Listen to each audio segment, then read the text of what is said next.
ओम गुरु ब्रह्मा गुरु विष्णु गुरुदेवो महेश्वरः गुरु साक्षात् परब्रह्म तस्मै श्री गुरवे नमः। प्रातस्मरणीय क्षेत्राधिदेवते शापानुग्रह समर्थ धीर सन्यासी सद्गुरु चरण शिवेंದ್ರ ಯತಿರಾಜನ ದಿವ್ಯ ಚರಣಾರವಿಂದದಲ್ಲಿ ಎನ್ನ ಅನಂತ ಕೋಟಿ ದೀರ್ಘದಂಡ ಪ್ರಣಾಮಗಳನ್ನು ಸಮರ್ಪಿಸುತ್ತಾ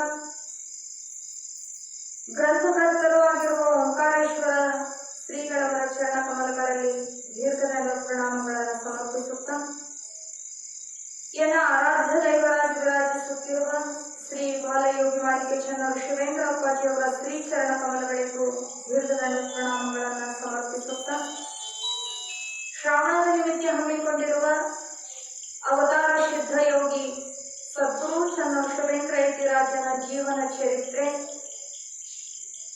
ಅಂತ ಯಾವ ಭಗವಂತ ಸ್ವರೂಪಿ ಸದ್ಗುರುನಾಥನ ಮಹಿಮೆಯನ್ನ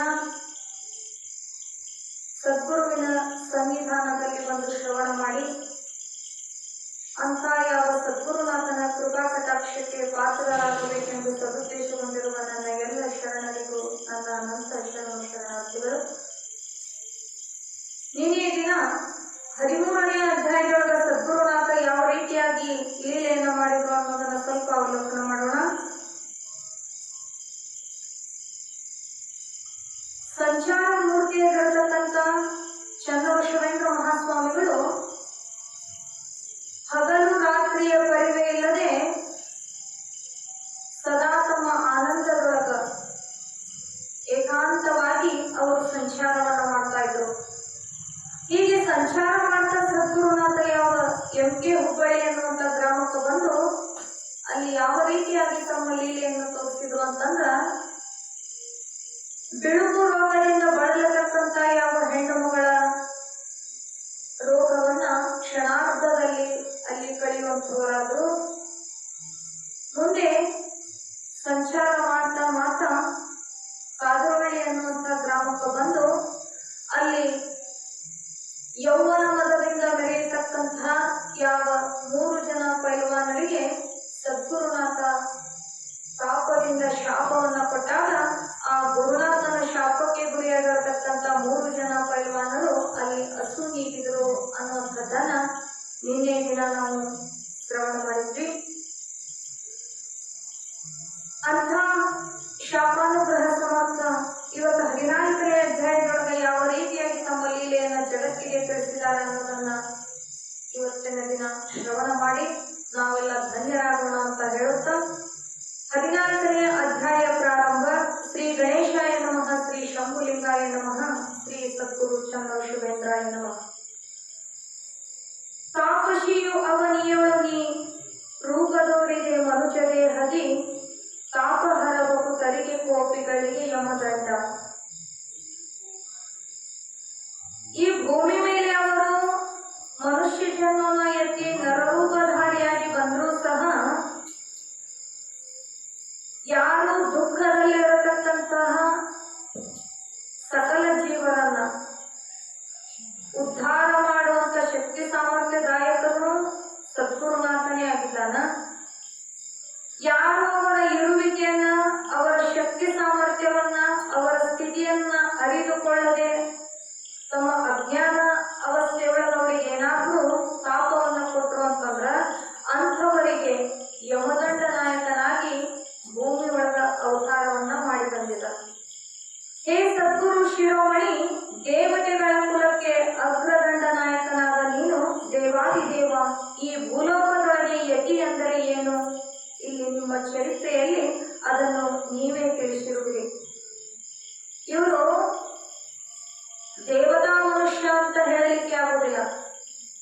ಅಗ್ರದಂಡ ನಾಯಕ ಯಾವುದಕ್ಕಾಗಿ ಅಂತಂದ್ರ ಎಲ್ಲಾ ಸಕಲ ದೇವಾನುದೇವತೆಗಳಿಗೆ ಅಗ್ರದಂಡ ನಾಯಕ ಅಂತ ಸದ್ಗುರುನಾಥ ಅಂತ ಒಂದು ಶಕ್ತಿ ಸಾಮರ್ಥ್ಯದಾಯಕರು. ಭೂಮಿಗೆ ನಿಮ್ಮ ಜನನವಾಗಬೇಕಾದರೆ ಲೆಂಡ ಭಂಡಾಟಿಕೆಯ ಪುಂಡರೆಂಬುವವರಿಗೆ ನೀನು ಯಮದಂಡನಾಗಿ ಬಂದಿರುವೆ. ಯಾರು ತಮ್ಮ ಹೊಟ್ಟಿಪಾಡಿಗಾಗಿ ಜನರನ್ನ ಮೋಸಗೊಳಿಸುವಂತ ಜನ ಬಹಳ ಭೂಮಿ ಮೇಲೆ ಇರೋದ್ರಿಂದ ಅಂಥ ಪಾಪಿಷ್ಠರಿಗೆ ಯಮದಂಡನಾಗಿ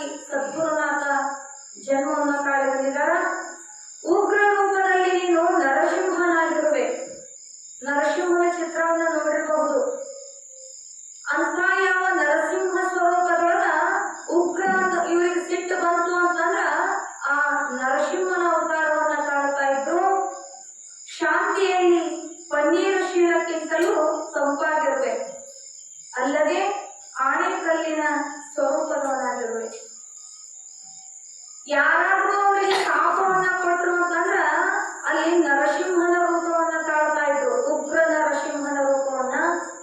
ಯಾರು ಶರಣಾಗತರಾಗಿ ನಮಗ ಬಂದಂತ ದುಃಖವನ್ನ ಪಾರು ಮಾಡು ಭಗವಂತ ಅಂತ ಯಾರು ಅವರಿಗೆ ಕಿಂಕರರಾಗಿ ಶರಣಾಗತರಾಗ್ತಿದ್ರು ಅಂಥವರಿಗೆ ಪನ್ನೀರು ಶೀಲಕ್ಕಿಂತಲೂ ತಂಪು. ಆಣಿಕಲ್ಲು ಒಂದು 5 ನಿಮಿಷ ನಮ್ಮ ಕೈಯೊಳಗೆ ಇಟ್ಕೊಳಕ್ ಆಗೋದಿಲ್ಲ. ಅವರ ಒಂದು ಸ್ವಭಾವ ಶರಣಾಗತನಾಗಿ ಬಂದಂತ ಭಕ್ತನಲ್ಲಿ ಅವರ ಒಂದು ಇರುವಿಕೆ ಹೆಂಗಿತ್ತು ಅಂತಂದ್ರ ಆ ಆಣೆಕಲ್ಲಿನಕ್ಕಿಂತಲೂ ತಂಪಾಗಿರುವಂತ ಸ್ವಭಾವದವರು. ನಿನ್ನ ಮಹಿಮೆಯನ್ನು ಯಾರು ಬಲ್ಲರು? ಈ ಭೂಲೋಕಕ್ಕೆ ಮಾನವ ಶರೀರ ಹೊತ್ತುಕೊಂಡು ಸಜ್ಜನರನ್ನು ರಕ್ಷಿಸುವುದಕ್ಕೂ ದುರ್ಜನರನ್ನು ಕ್ಷಣಾರ್ಧದಲ್ಲಿ ಅವರ ಶಕ್ತಿಯನ್ನು ಅಪಹರಿಸಿ ನಿಸ್ತೇಜರನ್ನಾಗಿ ಮಾಡಿದೆ. ಪಾವನ ಪರಶಿವ ಮೂರ್ತಿಯೇ, ಈಗ ಚಂದ್ರಶುಭೇಂದ್ರನೆಂಬ ನಾಮಧಾರಿಯಾಗಿ ಬಂದಿರುವೆ. ಊರು ಅಂದ್ಮೇಲೆ ಅಲ್ಲಿ ಪಾಪಿಷ್ಠರು ಇರ್ತಾರ, ಕೆಟ್ಟವರು ಇರ್ತಾರ, ಒಳ್ಳೆಯವರು ಇರ್ತಾರ. ಪಾಪಿಷ್ಠರು ಇರ್ತಾರ, ಪುಣ್ಯವಂತರು ಇರ್ತಾರ.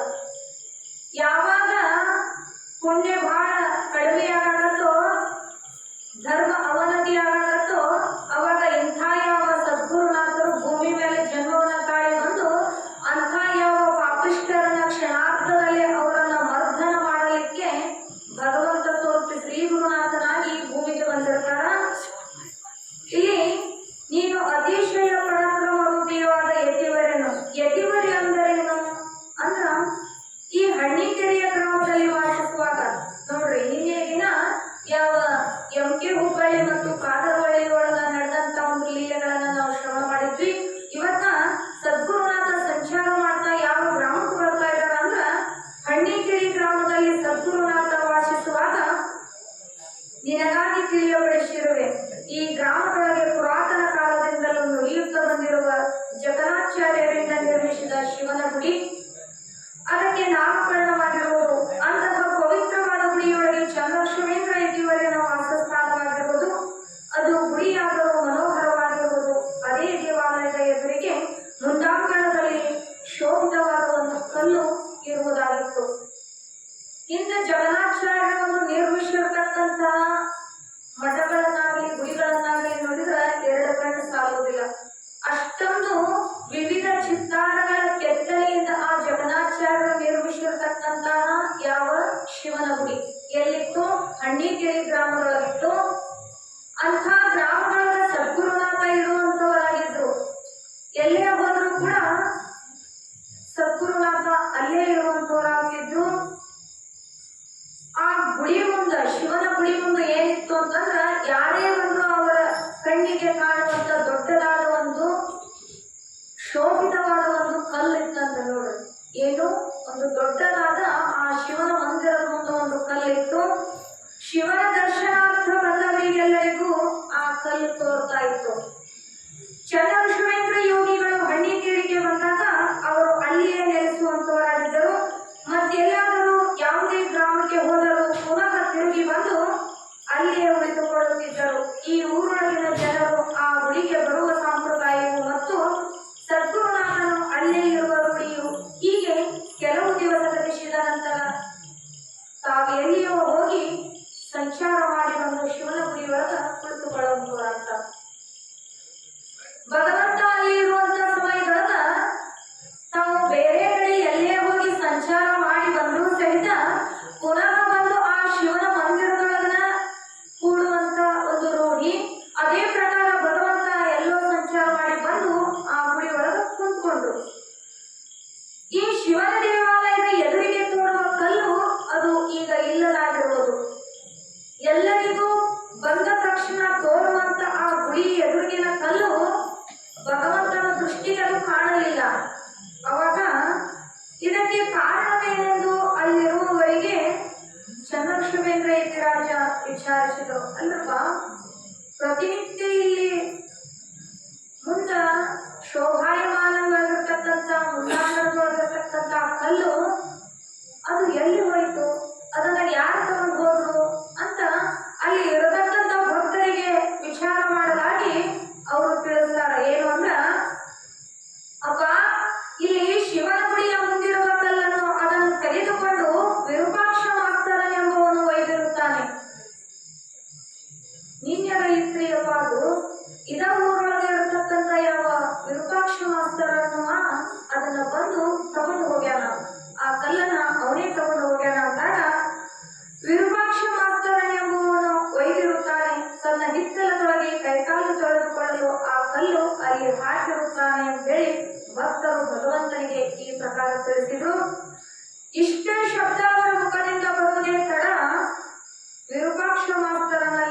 ಓಡುತ್ತಾ ಹೋಗಿ ಕೇಳುವವರಾದರು.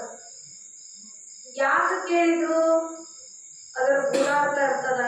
ಯಾಕ ಆ ಒಂದು ಕಲ್ಲು ಬಿಟ್ಟಿಲ್ಲ ಭಗವಂತ ಅಂತಂದ್ರ ಕಲ್ಲಿಗಾಗಿ ಆಸೆ ಮಾಡಿ ಅಲ್ಲಿ ಮಠ ಹೋಗ್ಯಾರೇನು ಅಂದ್ರ ಅದ್ರ ಹಿಂದ ಏನು ಗೂಢಾರ್ಥ ಐತಿ ಅನ್ನುವಂಥದ್ದನ್ನ ಮುಂದೆ ಹೇಳ್ತಾರ. ಅವರು ವಿರೂಪಾಕ್ಷ ಮಾಸ್ತರ್ ಅನ್ನೋದು ಒಂದೇ ಕಣ ಬರಬರನೆ ಎದ್ದು ಹೋಗಿ ಆ ವಿರೂಪಾಕ್ಷ ಮಾಸ್ತರನ ಮನೆ ಬಾಗಿಲಿಗೆ ಹೋಗ್ತಾನ ಸದ್ಗುರುನಾಥ. ಅಲ್ಲಿ ಕೇಳ್ತಾರ, ಎಲ್ಲೋ ಮಾಸ್ತರ, ಆ ಶಿವನ ಗುಡಿಯ ಮುಂದೆ ಇರುವ ಕಲ್ಲು ಅದು ಈಗ ಇರುವುದಿಲ್ಲ. ಅದು ಸಾರ್ವಜನಿಕ ಆಸ್ತಿಯು ಮತ್ತು ಶಿವ ದೇವಾಲಯವು ಇದು ಸಾರ್ವಜನಿಕ ಮಂದಿರವಾಗಿರುತ್ತದೆ. ಅದಕ್ಕೆ ಎಲ್ಲರೂ ಅಧಿಕಾರಿಗಳ ಧರ್ಮ.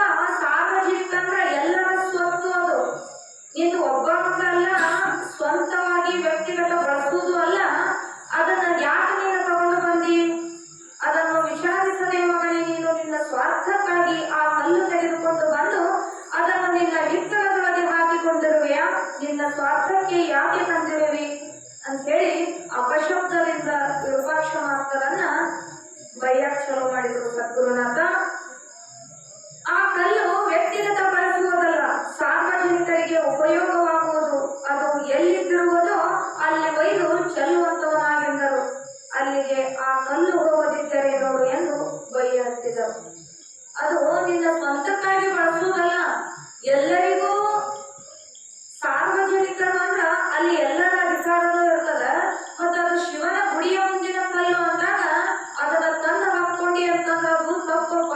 ಅದನ್ನ ಎಲ್ಲಿ ಹೋಗಿ ಅಲ್ಲಿ ಇಟ್ಟು ಬಿಡು, ಇಲ್ಲಂತಂದ್ರ ಮುಂದಿನ ಗಾಯ ಆಗ್ತೈತಿ ಅಂತ ಹೇಳಿ ಅಶ್ಲೀಲ ಶಬ್ದಗಳ ಸುರಿಮಳೆಯನ್ನೇ ಸುರಿಸ್ತಾ ಇದ್ರು. ಸದ್ಗುರುವರೇನು ಅವರ ಮನೆಯ ಮುಂದೆ ಅಂಗಳದಲ್ಲಿ ನಿಂತುಕೊಂಡು ಅವಹೇಳನವಾದ ಅಪಶಬ್ದದಿಂದ ಸುರಿಮಳೆಯು ನಡೆಯಿತು. ಮೊದಲೇ ಇವರು ಉಗ್ರಮೂರ್ತಿ, ಸಿಂಹ ಗರ್ಜನೆಯಿಂದ ಬೈಗಳು ಗುಂಪಿನ ಗಾಳಿಯಾಯಿತು. ಅವರಿಗೆ ಸಿಟ್ಟು ಬಂತು ಅಂತಂದ್ರ ನಿನ್ನೆ ಹೇಳ್ಯಾರ, ನನ್ನ ಮಾತು, ನಾನು ಆಡಿದಂತ ಮಾತು ಏನಾದರೂ ಸುಳ್ಳಾತು ಅಂತಂದ್ರ ಆ ಬ್ರಹ್ಮದೇವನನ್ನು ಮೆಟ್ಟು ಆವಿಗೆಯಿಂದ ಹೊಡಿತೇನೆ ಅಂತಾರ. ಮತ್ತಿದೇನು ಸಾಮಾನ್ಯ ತಾಕತ್ತಿನ ಮಾತಿದು. ನಿರ್ಭಯದಲ್ಲಿರ್ತಕ್ಕಂತಹ ತಾಕತ್ತು ಯಾರಲ್ಲಿರ್ತಾರೆ ಅಂಥವ್ರ ಮುಖಾಂತರ ಯಾವ ಸ್ವಾಮಿಗಳು ಈ ಪ್ರಕಾರವಾಗಿ ಎಂತ ಗ್ರಂಥದೊಳಗೂ ಇನ್ನು ಮಾತಾಡಿಲ್ಲ. ನಾ ಮಾತಾಡಿದ ಮಾತು ಖುಷಿ ಹೋದ್ರ ಆ ಬ್ರಹ್ಮದೇವನನ್ನ ಮೆಟ್ಟು ಆವಿಗೆಯಿಂದ ಹೊಡಿತೇನೆ ಅಂದಾಗ ಈ ವಿರೂಪಾಕ್ಷ ಮಾಸ್ತರ ಯಾವ ಲೆಕ್ಕ ಅಂತಾರ. ಸಿಂಹ ಗರ್ಜನೆಯಿಂದ ಬೈಗಳನ್ನ ಬೈತಾ ಇದ್ರು. ಇವರ ಘೋರನಾದಕ್ಕೆ ಓಣಿಯ ಜನರು ನೆರೆದರು. ಅಲ್ಲಿಗೆ ಬಂದು ಅವರು ಮಾತನಾಡುವುದನ್ನು ಕೇಳುತ್ತಾರೆ. ಆ ಗುಡಿ ಹೊಂದಿರುವ ಕಲ್ಲು ತನ್ನ ಹಿತ್ತಲಕ್ಕೆ ಹಾಕಿರುವುದು ಇದು ಅಯೋಗ್ಯವೆಂದು ಬಾಯಿಂದ ಒಬ್ಬರು ನುಡಿಯದಾದರು. ಸದ್ಗುರುನಾಥ ಸಿಂಹ ಗರ್ಜನೆಯಿಂದ ಬೈಯುವಾಗ, ಹೌದ್ರಿಯಪ್ಪ, ಅವ ತಂದಿದ್ದು ತಪ್ಪ್ರಿಯಪ್ಪ, ಅವ ತರವಾಡ್ದಾಗಿತ್ತು ಅಂತ ಕೇಳುವಷ್ಟು ಧೈರ್ಯ ಕೂಡ ಅಲ್ಲಿ ಯಾವ ಮುಕ್ತರಲ್ಲಿ ಇರಲಿಲ್ಲ. ಎಲ್ಲರೂ ನಿಂತು ನೋಡುವವರೇ ಆಗಿದ್ದರು. ಸದ್ಗುರುವರೇನೇನು ಅಪಶಬ್ದದಿಂದ ಬೈಯುವುದು ಮಿತಿ ಮೀರಿತು. ಆ ಬೈಗಳ ಧ್ವನಿಯನ್ನು ಕೇಳಿ ಆ ಮಾಸ್ತರನ ಮಗನು ಅನ್ನುತ್ತಾನೆ, ಅವನಿಗೂ ಒಳ್ಳೆಯ ಸಿಟ್ಟು ಬರುವುದಾಯಿತು. ಕಳ್ಳನ ಮಗ ಕಳ್ಳ ಇರ್ತಾನ, ಕೆಟ್ಟವ್ರ ಮಕ್ಕಳು ಕೆಟ್ಟವರಾಗೇ ಇರ್ತಾರ. ಮತ್ತು ತಂದೆ ತಲೆಯಾಗ ಬುಕ್ಕಿಲ್ಲ, ಇದು ಸಾರ್ವಜನಿಕರ ವಸ್ತು, ಅದನ್ನು ತನ್ನ ಸ್ವಂತಕ್ಕೆ ತಂದೆ ಹೋದಾನಂದ್ರ ಆ ತಂದೆಯಿಂದ ಹುಟ್ಟಿರ್ತಕ್ಕಂಥ ಮಗನಲ್ಲಾದ್ರೂ ಕೂಡ ಸದ್ಗುಣಗಳು ಇಲ್ಲ.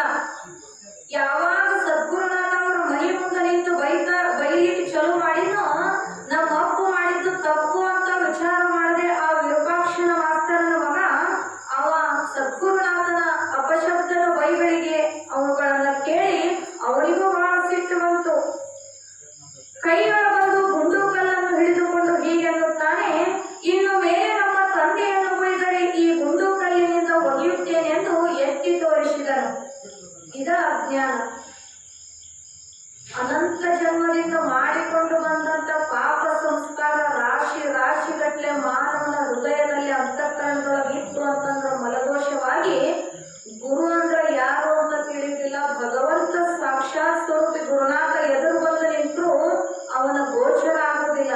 ಅವನ ದೃಷ್ಟಿಗೆ ಗುರುನಾಥ ಅನ್ನುವಂತ ತಿಳ್ಕೊಳ್ಳೋ ಜ್ಞಾನ ಬರುವುದಿಲ್ಲ. ಯಾಕಂದ್ರ ಅನಂತ ಜನ್ಮದಿಂದ ಮಾಡಿಕೊಂಡು ಬಂದಂತ ಪಾಪ ಸಂಸ್ಕಾರ ಅಲ್ಲಿ ಉಳಿದಿದ್ದರಿಂದ ಅಲ್ಲಿ ಮಲದೋಷ ರೂಪವಾಗಿ ಸದ್ಗುರುನಾಥನ ನನ್ನ ಮನೆ ಬಾಗಿಲಿಗೆ ಬಂದಾನ. ನಮ್ಮ ಅಪ್ಪ ಮಾಡಿದ ತಪ್ಪು ತಿದ್ದಿ ಹೇಳಲಿಕ್ಕೆ ಬಂದಾನ ಅನ್ನುವಂತ ಜ್ಞಾನ ಕೂಡ ಅವನಲ್ಲಿಲ್ಲ ಅಂತಂದ್ರ ಅದು ಹಿಂದಿನ ಪ್ರಾರಬ್ಧ ಕರ್ಮದ ಒಂದು ಮಲದೋಷ ಅಂತ ಹೇಳ್ಬೋದು. ಗುರುನಾಥನ ಒಂದು ಜ್ಞಾನ ಆಗಲಿಲ್ಲ ಅವಾಗ. ಸದ್ಗುರುನಾಥನ ಬಾಗಿಲಿಗೆ ಬಂದಾನಂದ್ರೂ ಕೂಡ ತಂದ ಸರಿ ನಮ್ಮ ಅಪ್ಪನ ಯಾಕೆ ಬೈತಿ ಅಂತ ಕೇಳಿದ್ನ ವಿನಃ ಇವ ಸಾಕ್ಷಾತ್ ಆ ಷಣ್ಮುಖನ ಅವತಾರ ಅದನ ಅನ್ನುವಂಥದ್ದನ್ನ ವಿರೂಪಾಕ್ಷ ಮಾಸ್ತರನ ಮಗ ತಿಳಿದುಕೊಳ್ಳಲಿಲ್ಲ. ಗುಂಡು ಕಲ್ಲನ್ನ ತಗೊಂಡು ಸದ್ಗುರುನಾಥನಿಗೆ ತೋರಿಸಿದಾಗ ಗುರುನಾಥ ಹೇಳ್ತಾನ, ಎಲ್ಲಾ ಹುಚ್ಚ ಸೋಳೆ ಮಗನೇ, ನಿಮ್ಮ ತಂದೆಯು ಅನ್ಯಾಯ ಮಾಡಿರುವೆನೆಂದು ಬುದ್ಧಿ ಹೇಳಲು ನಾನು ಬಂದಿರುವೆನು. ಈ ಊರೊಳಗೆ ಮೀರಿದ ನೀನೇ ಪುಟ್ಟನಾಗಿರುವೆ, ಅದಕ್ಕಾಗಿಯೇ ಗುಂಡು ಕಲ್ಲು ತಂದು ಅಂಜಿಕೆ ತೋರಿಸುವೆಯ? ನೋಡ್ರಿ, ಊರಾಗೆ ದೊಡ್ಡ ಪುಟ್ಟ ನೀನಾಗಿದ್ದೀಯೇನು?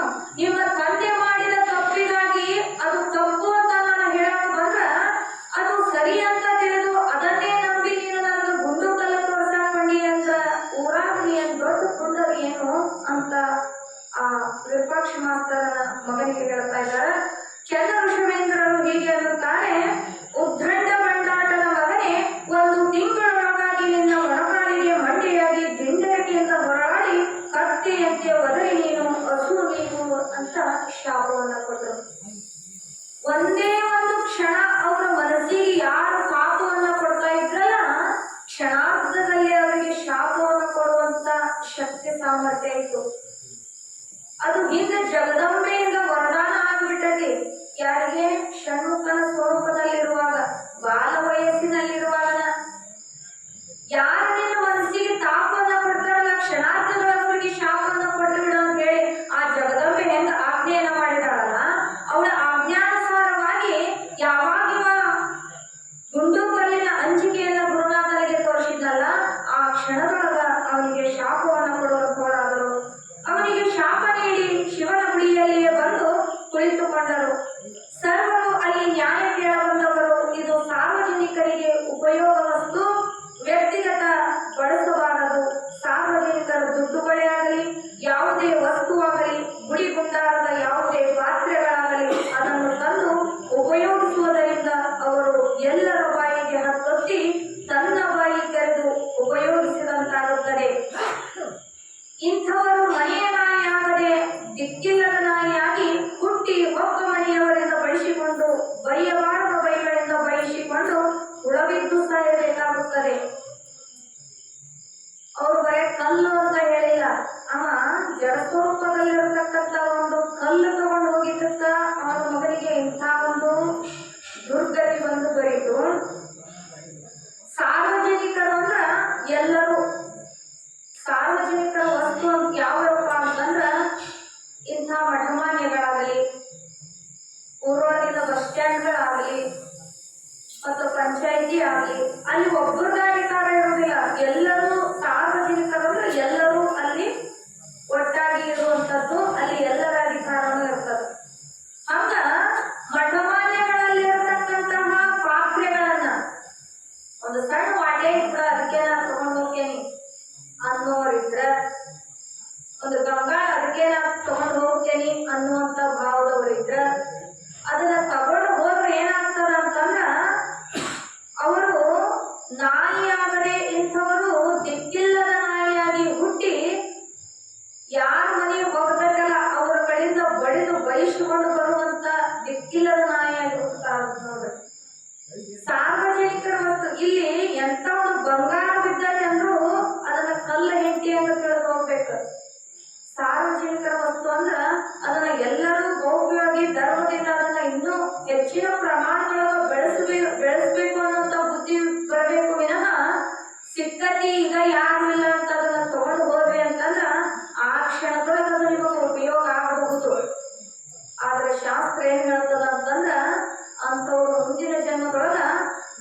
ಭಾರತಿ ಅಪ್ಪವರ ಒಂದು ಅಧಿಕಾರದ ಮೇರೆಗೆ ಅಲ್ಲಿ ಮಠಕ್ಕ ಒಂದಿಟ್ಟು ಭೂಮಿಯನ್ನ ದಾನ ರೂಪವಾಗಿ ಕೊಟ್ಟಿದ್ದ.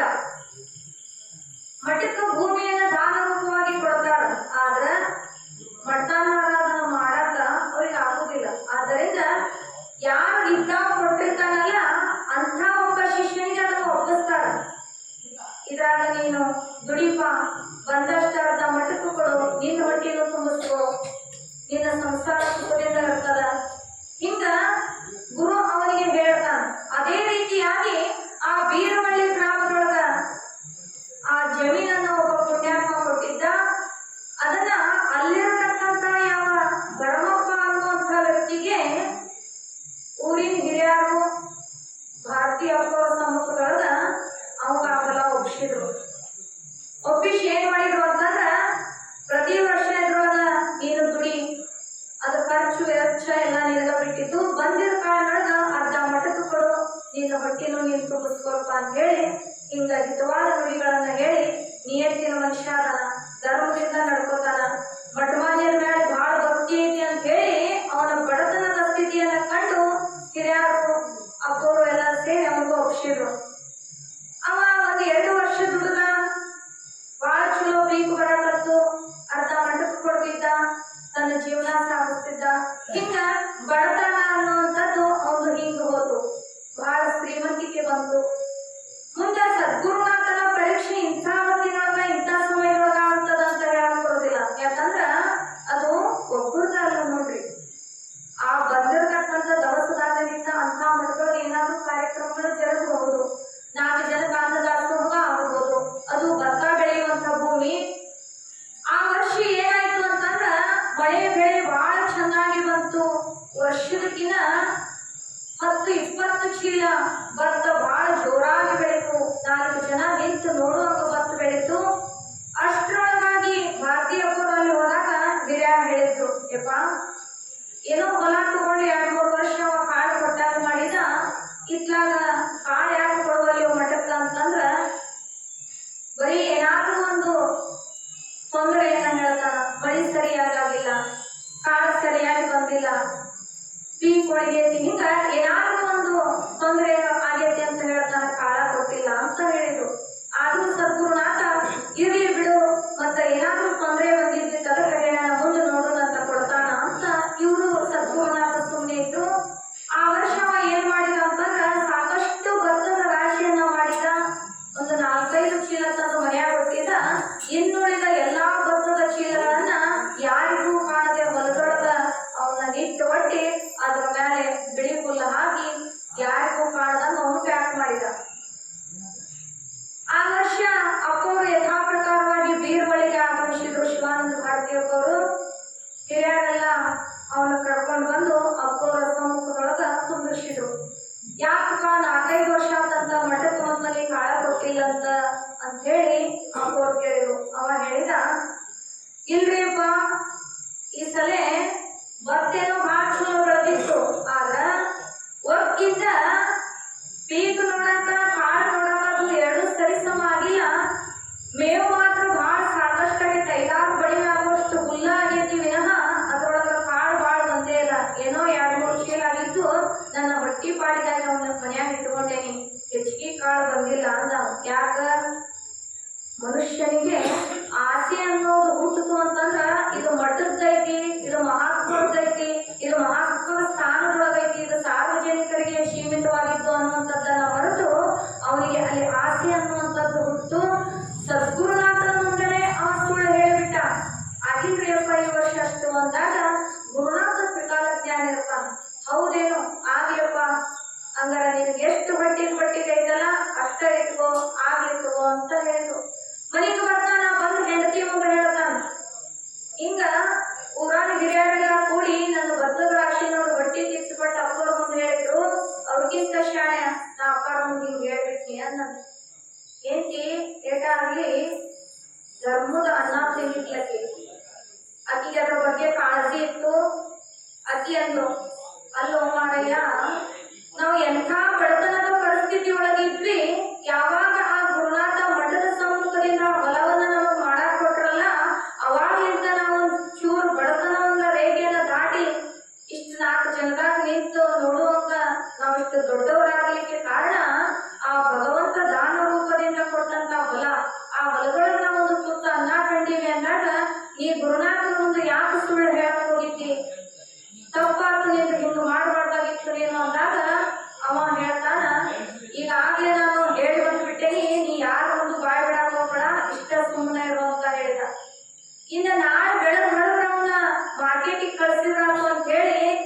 ಮುಚ್ಚಿಟ್ಟಿದ್ನಲ್ಲ ಅಲ್ಲಿ ನೋಡಾಕ ಹೋಗ್ತಾನ. ಗುರುವಿಗೆ ಸಲ್ತತೆ ಅದು ಆಸೆಕ್ ಬಿದ್ದು ನಾವು ಏನಾರು ಮೋಸ ಮಾಡಕ್ ಹೋದ್ವಿ ಅಂತಂದ್ರ ಅದಕ್ಕ ಅವ ಅಲ್ಲಿ ಹಿಡ್ಕೊಂಡ ನಿಂತಿರ್ತಾನ. ಹೋಗ್ತಾನ ಹುಮ್ಮಸ್ಸಿನಿಂದ ಅವಂಗ ಪ್ಯಾಟಿಗೆ ತಗೊಂಡ್ ಹೋದ್ರಾಕು ಭತ್ತ ಚೀಲಗಳನ್ನ ಅಂತ ಹೇಳಿ ಹೆಂಗ ಮುಚ್ಚಿಟ್ಟಿದ್ನಲ್ಲ ಅಲ್ಲಿ ಹುಲ್ಲು ಮಾತ್ರ ಇತ್ತು. ಒಂದು ಚೀಲನು ಭತ್ತದ ಚೀಲಗಳನ್ನು ಕಾಣಲಿಲ್ಲ. ಅವ್ನಿಗೆ ಹೆಂಗ ಆಗಿರ್ಬೇಡ, ಬೆಳಗಾಗಿದ್ರ ಹೋಗಿ ನೋಡಿ ಮಠಕ್ಕೆ ಹೋಗ್ಯಾನ, ಅಲ್ಲಿ ಸುಳ್ಳು ಹೇಳಿ ಮನೆಗೆ ಬಂದಾನ. ಮಾರನೇ ದಿನ ಎದ್ದು ಕಣಕ್ಕೆ ಹೋಗಿ ನೋಡಿದ್ರೊಳಗಾಗಿ ಒಂದು ಚೀಲ ಕೂಡ ಭತ್ತ ಅವನಿಗೆ ಕಾಣಿಸ್ಲಿಲ್ಲ. ಬಹಳ ಗಾಬರಿಯಾಗಿ ಕಕ್ಕಾಬಕ್ಕಿಯಾಗಿ ಸುತ್ತು ಕಡೆ ನೋಡ್ತಾನ. ಎಲ್ಲಿ ನೋಡಿದ್ರು ಒಂದು ಕಾಳು ಸಹಿತ ಅಲ್ಲಿ ಬಿದ್ದಿದ್ದಿಲ್ಲ. ಅವಾಗ ಅವನಿಗೆ ಸ್ಮರಣಕ್ಕೆ ಬಂತು, ಅಂಥ ಯಾವ ಶಿವನ ಸ್ವರೂಪಿ ಸದ್ಗುರುನಾಥನ ಮುಂದೆ ನಾನು ಸುಳ್ಳು ಹೇಳೇನಿ, ಅದನ್ನ 4 ಜನ ದಾಸೋಹಕ್ಕೆ ಕೊಡುವಂತ ಪ್ರಸಾದ ರೂಪವಾಗಿ ಉಪಯೋಗ ಆಗುವಂತ ಒಂದು ಕಾಳದು, ಅದನ್ನ ನಾನು ನನ್ನ ಸ್ವಾರ್ಥಕ್ಕಾಗಿ ನಾನು ಸುಳ್ಳು ಹೇಳಿದ್ದಲ್ಲ ಅಂತೇಳಿ ನನ್ನ ತಪ್ಪಾತು ಅಂತೇಳಿ ಓಡೋಡಿ ಅಪ್ಪವ್ರ ಕಡೆ ಬರ್ತಾನ. ಭಾರತಿ ಅಪ್ಪವ್ರ ಕಡೆ ಬಂದಾಗ ಸದ್ಗುರುನಾಥ ಬಹಳ ಕಾರಣ ಇರ್ತಾನ. ಅವನಿಗೆ ಶಿಷ್ಟ ಬರುವುದಿಲ್ಲ. ತಪ್ಪು ಮಾಡಿ ನಾವು ಪುನಃ ಬಂದ್ರು ಕೂಡ ಅಷ್ಟೇ ದಯಾವಂತನಾಗಿ ಕರುಣಾಮಯಿ ಸದ್ಗುರುನಾಥ ಏನ್ ಹೇಳಿದ ಅಂತಂದ್ರ, ಅಲ್ಲೋ ಹುಚ್ಚ, ನಿನ್ನ ತಪ್ಪಿನ ಅರಿವು ನಿನಗಾಗೈತಲ್ಲ, ನಿನಗೆ ಸುಮ್ಮನೆ ಭ್ರಮೆ ಆಗಿರ್ಬೇಕು ನೋಡು, ಅಲ್ಲೇ ಎಲ್ಲೇ ಇರ್ಬೇಕ. ಹೆಂಗ್ ನೋಡಿದ್ವಿ ಮತ್ತ ಅಷ್ಟು ಚೀಲ ಬರ್ತಾ ಮುಚ್ಚಿಟ್ಟು ಬಂದವನು ನೀನ, ಇಲ್ಲಿ ಸುಳ್ಳು ಹೇಳ್ದವನು ನೀನ, ಮತ್ತು ಪುನಃ ನೀನ ಹೋಗಿ ನೋಡಿ ಇಲ್ಲ ಅಂತಿ ಅಂದ್ರ ಆ ಸುಳ್ಳು ಹೇಳೇನಲ್ಲ ಅನ್ನುವಂತ ಭ್ರಮದೊಳಗ ಅವ್ನು ನಿನಗ ಕಂಡಿಲ್ಲ, ಇನ್ನೊಂದ್ಸತಿ ಸರಿಯಾಗಿ ಹೋಗಿ ನೋಡು ಅಂತ ಹೇಳಿದ್ರು. ಮತ್ತೆ ಸದ್ಗುರುನಾಥನ ವಾಕ್ಯಕ್ಕೆ ಹೋಗ್ಬಿಟ್ಟು ಮತ್ತೆ ಪುನಃ ಅಲ್ಲಿ ಹೋಗ್ತಾನ. ಅಲ್ಲಿ ನೋಡಲಾಗಿ ಹೆಂಗ ಭತ್ತ ಚೀಲಗಳಿದ್ವಲ್ಲ ಮತ್ತು ಹಂಗಾಯ್ತು ಅಂತ. ಅವಾಗ ಗೊತ್ತಾಯ್ತು ಮಠದ ಒಂದು ವ್ಯವಹಾರದೊಳಗ ಅಧರ್ಮದಿಂದ ನಡ್ಕೊಂಡ್ರೆ ಏನಾಗ್ತದ ಅಂತ ಹೇಳಿ. ಹಂಗ ಇಲ್ಲಿ ಹೇಳುವಂತ ತಾತ್ಪರ್ಯ ಏನು ಅಂತಂದ್ರ, ಬರೀ ಒಂದು ಸಾರ್ವಜನಿಕರ ಶಿವನ ಮಂದಿರದಲ್ಲಿರ್ತಕ್ಕಂಥ ಒಂದು ಕಲ್ಲ ಅವ ವಿರೂಪಾಕ್ಷ ಮಾಸ್ತರ್ ತಗೊಂಡು ಹೋಗಿದ್ದಕ್ಕ ಅವನ ಮಗನಿಗೆ ದುರ್ಮರಣವನ್ನು ಸಂಭವಿಸುವಂತ ಒಂದು ಕಾಲ ಬಂತು. ಆದ್ದರಿಂದ ಇಂಥ ಯಾವ ಮಠಮಾನ್ಯದಲ್ಲಿ ಬಹಳ ಎಚ್ಚರದಿಂದ ಇರ್ಬೇಕು ನಾವು. ಎಲ್ಲಾ ಸಿಗ್ತತಿಲ್ಲ. ಯಾಕ ಭಗವಂತನ ಸ್ಥಾನ ಅಂದ್ರೆ ಅದು ಕೈಲಾಸ ಅಂತ ಅನಿಸ್ಕೊಂಡಿರ್ತದ ಅಂದಾಗ ಇಲ್ಲಿ ಎಲ್ಲಾ ರೀತಿಯಿಂದ ಸಿಗ್ತತಿ ಅಂದ್ರೂ ಕೂಡ ನಾವು ಯಾತಕ್ಕಾಗಿ ಬಂದೀವಿ, ದರ್ಶನವನ್ನ ತಗೊಂಡು ಅವನಿಗೆ ಶರಣಾಗತನಾಗಿ ನಮಗೆ ಇದ್ದಂತ ಕಷ್ಟವನ್ನ ಆ ಭಗವಂತನ ಮುಂದೆ ಹೇಳಿಕೊಂಡು ನಮಸ್ಕಾರ ಮಾಡಬೇಕು ವಿನಃ ಅಲ್ಲಿರ್ತಕ್ಕಂಥ ಸಾಮಾನುಗಳನ್ನ ನಾವು ಅಪಹರಣ ಮಾಡುವಂತ ಕೆಟ್ಟ ಬುದ್ಧಿ ನಮಗ್ ಬಂತು ಅಂತಂದ್ರ ಅದು ಮುಂದ ನಾಯಿ ಜನ್ಮಕ್ಕೆ ತುತ್ತಾಗ್ತಾರ. ಈ ರೀತಿಯಾಗಿ ಆ ಸಾರ್ವಜನಿಕರು ಬಳಸ್ತಕ್ಕಂಥ ಕಲ್ಲನ್ನ ವಿರೂಪಾಕ್ಷ ಮಾಸ್ತರ್ ತಗೊಂಡು ಹೋಗಿದ್ದಲ್ಲ, ಅವರಿಗೆ ಸದ್ಗುರುನಾಥ ವಿರೂಪಾಕ್ಷ ಮಾಸ್ತರನ ಮಗನಿಗೆ ಶಾಪ ನೀಡಿದಂತೆ ಆತನ ಕಾಲಿಗೆ ಮಂಡೆಯಾಗಿ ಆ ಬಾಧೆಯಿಂದ ಹೊರಳಾಡ ಹತ್ತಿದನು. 1 ತಿಂಗಳಾಗುವುದರೊಳಗೆ ಬಾವು ಬಂದಿತ್ತು, ಉರುಪು ಹೆಚ್ಚಾಯಿತು, ಜ್ವರದ ತಾಪದಿಂದ ಬಳಲುವನಾದನು. ನೆಪ ಮಾತ್ರ ಇವೆಲ್ಲ ಸುಮ್ಮನೆ ಬರ್ತಾವ ವಿನಃ ಅಲ್ಲಿ ಯಾತರಿಂದ ಬಂದಾವಂದ್ರ ಸದ್ಗುರುನಾಥನ ಶಾಪದಿಂದ ಒಂದರಿಂದ ಒಂದು ಹಿಂಗ ಅವನಿಗೆ ರೋಗ ರುಜಿನಗಳು ಬಂದು ಆ ಪ್ರತಾಪವು ಆತನಿಗೆ ಬೆಂಕಿಯಲ್ಲಿ ಬಿದ್ದ ಹುಳದಂತೆ ನೊಂದು ಚೀರತೊಡಗಿದನು. ಅಷ್ಟು ನೋವು ಸದ್ಗುರುನಾಥ ಯಾವಾಗ ಶಾಪ ಕೊಡ್ತಾನ ಅದೇ ಸಮಯಕ್ಕೆ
ಅದು ಅಲ್ಲಿ ಕ್ಷಮೆ ಕೇಳಬೇಕು ಅನ್ನುವಂಥ ಭಾವನೂ ಬರೋದಿಲ್ಲ.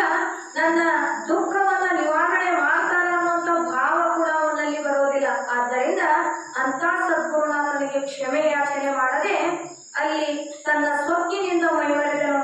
ತಾನು ಉರುಳುತ್ತಾ ಉರುಳುತ್ತಾ ತಮ್ಮ ಹಿತ್ತಲದಲ್ಲಿ ನೀರುಳ್ಳ ಚಿಟ್ಟೆಯ ಹುಂಡಿ ಅದರಲ್ಲಿ ತಾನು ಬಿದ್ದು ತನ್ನ ಪ್ರಾಣವನ್ನ ನೀಡಿದ.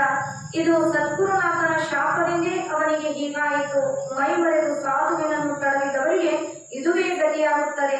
ಭಕ್ತಿಯಿಂದ ಯಾರು ನಡೆದುಕೊಂಡವರಿಗೆ ಭೋಗಭಾಗ್ಯವು ಪ್ರಾಪ್ತಿಯಾಗುವುದು.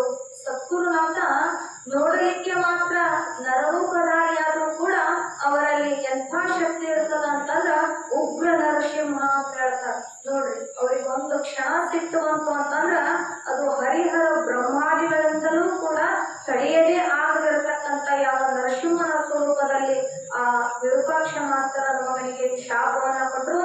ಅಂತ ಸದ್ಗುರುನಾಥನ ಶಾಪಕ್ಕೆ ಗುರಿಯಾಗಿರ್ತಕ್ಕಂಥ ವಿರೂಪಾಕ್ಷ ಮಾಸ್ತರನ ಮಗ ಸದ್ಗುರುನಾಥನ ಶಾಪಕ್ಕೆ ಗುರಿಯಾಗಿ ಅಸುನೆತ್ತಾನ. ಅದೇ ಊರೊಳಗೆ ಕೆಲವು ದಿವಸ ನಿಶ್ಚಿತ ನಂತರ ಹಣ್ಣಿಕೇರಿ ಗ್ರಾಮದೊಳಗೆ ಊರೊಳಗಿನ ಪ್ರಮುಖರೆಲ್ಲರೂ ಒಂದೆಡೆ ಸೇರಿಕೊಂಡು ಅವರೆಲ್ಲ ಹೀಗೆ ಮಾತನಾಡಿದರು. ಎಲ್ಲಾ ಹಿರಿಯರ ಒಟ್ಟಿಗೆ ಕೂಡ್ತಾರ. ಒಂದು ಶ್ರೇಷ್ಠವಾದ ವಿಚಾರ ಬರ್ತದ ಅವ್ರ ತಲೆ ಒಳಗ. ಏನು ವಿಚಾರ ಅಂತಂದ್ರ, ನಮ್ಮೂರಲ್ಲಿ ನಾವೆಲ್ಲರೂ ಒಂದಾಗಿ ಒಂದೇ ಮನಸ್ಸುಳ್ಳವರಾಗಿ ಯಾವುದಾದರೊಂದು ಸಾರ್ವಜನಿಕರಿಗೆ ಹಿತವಾಗುವುದೊಂದು ದೇವತಾ ಕಾರ್ಯ ಮಾಡೋಣವೆಂದು ಹೀಗೆ ಯೋಚಿಸತೊಡಗಿದರು. ಇದೇನೀಗ ಶ್ರಾವಣ ಪುರಾಣ ಹಚ್ಚಾರಲ್ಲ, ಇದು ಒಬ್ಬ ವ್ಯಕ್ತಿಯಿಂದ ಮಾಡುವಂಥದ್ದಲ್ಲ. ಊರು ಉದ್ಧಾರಕ್ಕಾಗಿ, ಗ್ರಾಮದ ಏಳಿಗೆಗಾಗಿ, ಧರ್ಮದ ಗಟ್ಟಿತನಕ್ಕಾಗಿ ಇವು ಒಳ್ಳೆ ಕಾರ್ಯಗಳು ಮೇಲಿಂದ ಮೇಲೆ ನಡೀತು ಅಂದ್ರ ಊರು ಶಾಂತಿಯಿಂದ ಇರ್ತದ ಅಂತ ಹೇಳ್ತಾರೆ. ಅಂತ ಯಾವ ಹಣ್ಣಿಕೆರೆ ಗ್ರಾಮಕ್ಕ ಒಳ್ಳೇದಾಗ್ಲಿ ಅಂತ ವಿಚಾರ ಮಾಡಿ ಎಲ್ಲರೂ ಕೂಡಿ ಒಂದು ದೇವತಾ ಕಾರ್ಯ. ಅದರಲ್ಲಿ ಕೆಲವರು ಹೀಗೆ ಹೇಳ್ತಾರ, ನಮ್ಮೂರಲ್ಲಿ ನಾವು ಬಸವ ಪುರಾಣವನ್ನು ನಡೆಸಿದರೆ ನಮ್ಮೂರಿಗೆ ಒಳ್ಳೆಯದಾಗ್ತದೆ, ಬಸವ ಪುರಾಣ ಹಚ್ಚಿದ್ರೆ ನಮ್ಮೂರಿಗೆ ಒಳ್ಳೆಯದಾಗ್ತದೆ, ನಾವೆಲ್ಲರೂ ಕೂಡಿ ಬಸವ ಪುರಾಣವನ್ನೇ ಹಚ್ಚೋಣ ಅಂತ ಹೇಳಿ ಹಿಂಗ ಎಲ್ಲರ ಇಚ್ಛೆಯ ಮೇರೆಗೆ ಸರ್ವ ಸಮುದಾಯವು ಅದಕ್ಕೆ ಒಪ್ಪಿಕೊಡುವರಾದರು. ಆತು ಒಬ್ಬರು ಹೇಳಿದ್ರು ಆಗ್ಲಿ ಅಂದ್ರೆ ಎಲ್ಲರ ಮನಸ್ಸಿಚ್ಛೆಯಂತೆ ಹಣ್ಣಿಕೆರೆ ಗ್ರಾಮದೊಳಗ ಬಸವ ಪುರಾಣವನ್ನೇ ನೇಮಿಸೋಣ ಅಂತ ಹೇಳಿ ಎಲ್ಲರೂ ಕೂಡುವರಾದರು. ಎಲ್ಲರ ವಿಚಾರವು ಬಸವಣ್ಣನವರ ಪುರಾಣ ನಡೆಸೋಣವೆಂದು ನಿಶ್ಚಯಿಸಿದರು. ಇಲ್ಲಿಗೆ ಬಂದು ಹೇಳುವವರು ಯಾರು?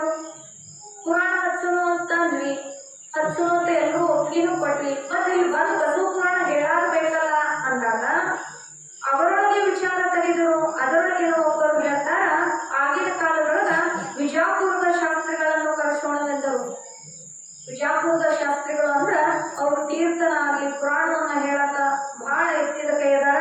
ಅವ್ರನ್ನ ಕರೆಸಿದ್ರ ನಮ್ಮ ಹಳ್ಳಿಯ ಜನರಿಗೆ ತಿಳಿಯುವಂತೆ ಸಂಗೀತದಿಂದ ಹಾಡಿ ಸರಿಯಾಗಿ ತಿಳಿಸಿ ಹೇಳುತ್ತಾರೆ, ಅವ್ರನ್ನ ಕರೆಸೋಣ ಅಂತ ಹೇಳಿ ಎಲ್ಲರೂ ಒಂದು ನಿರ್ಧಾರಕ್ಕೆ ಬಂದರು.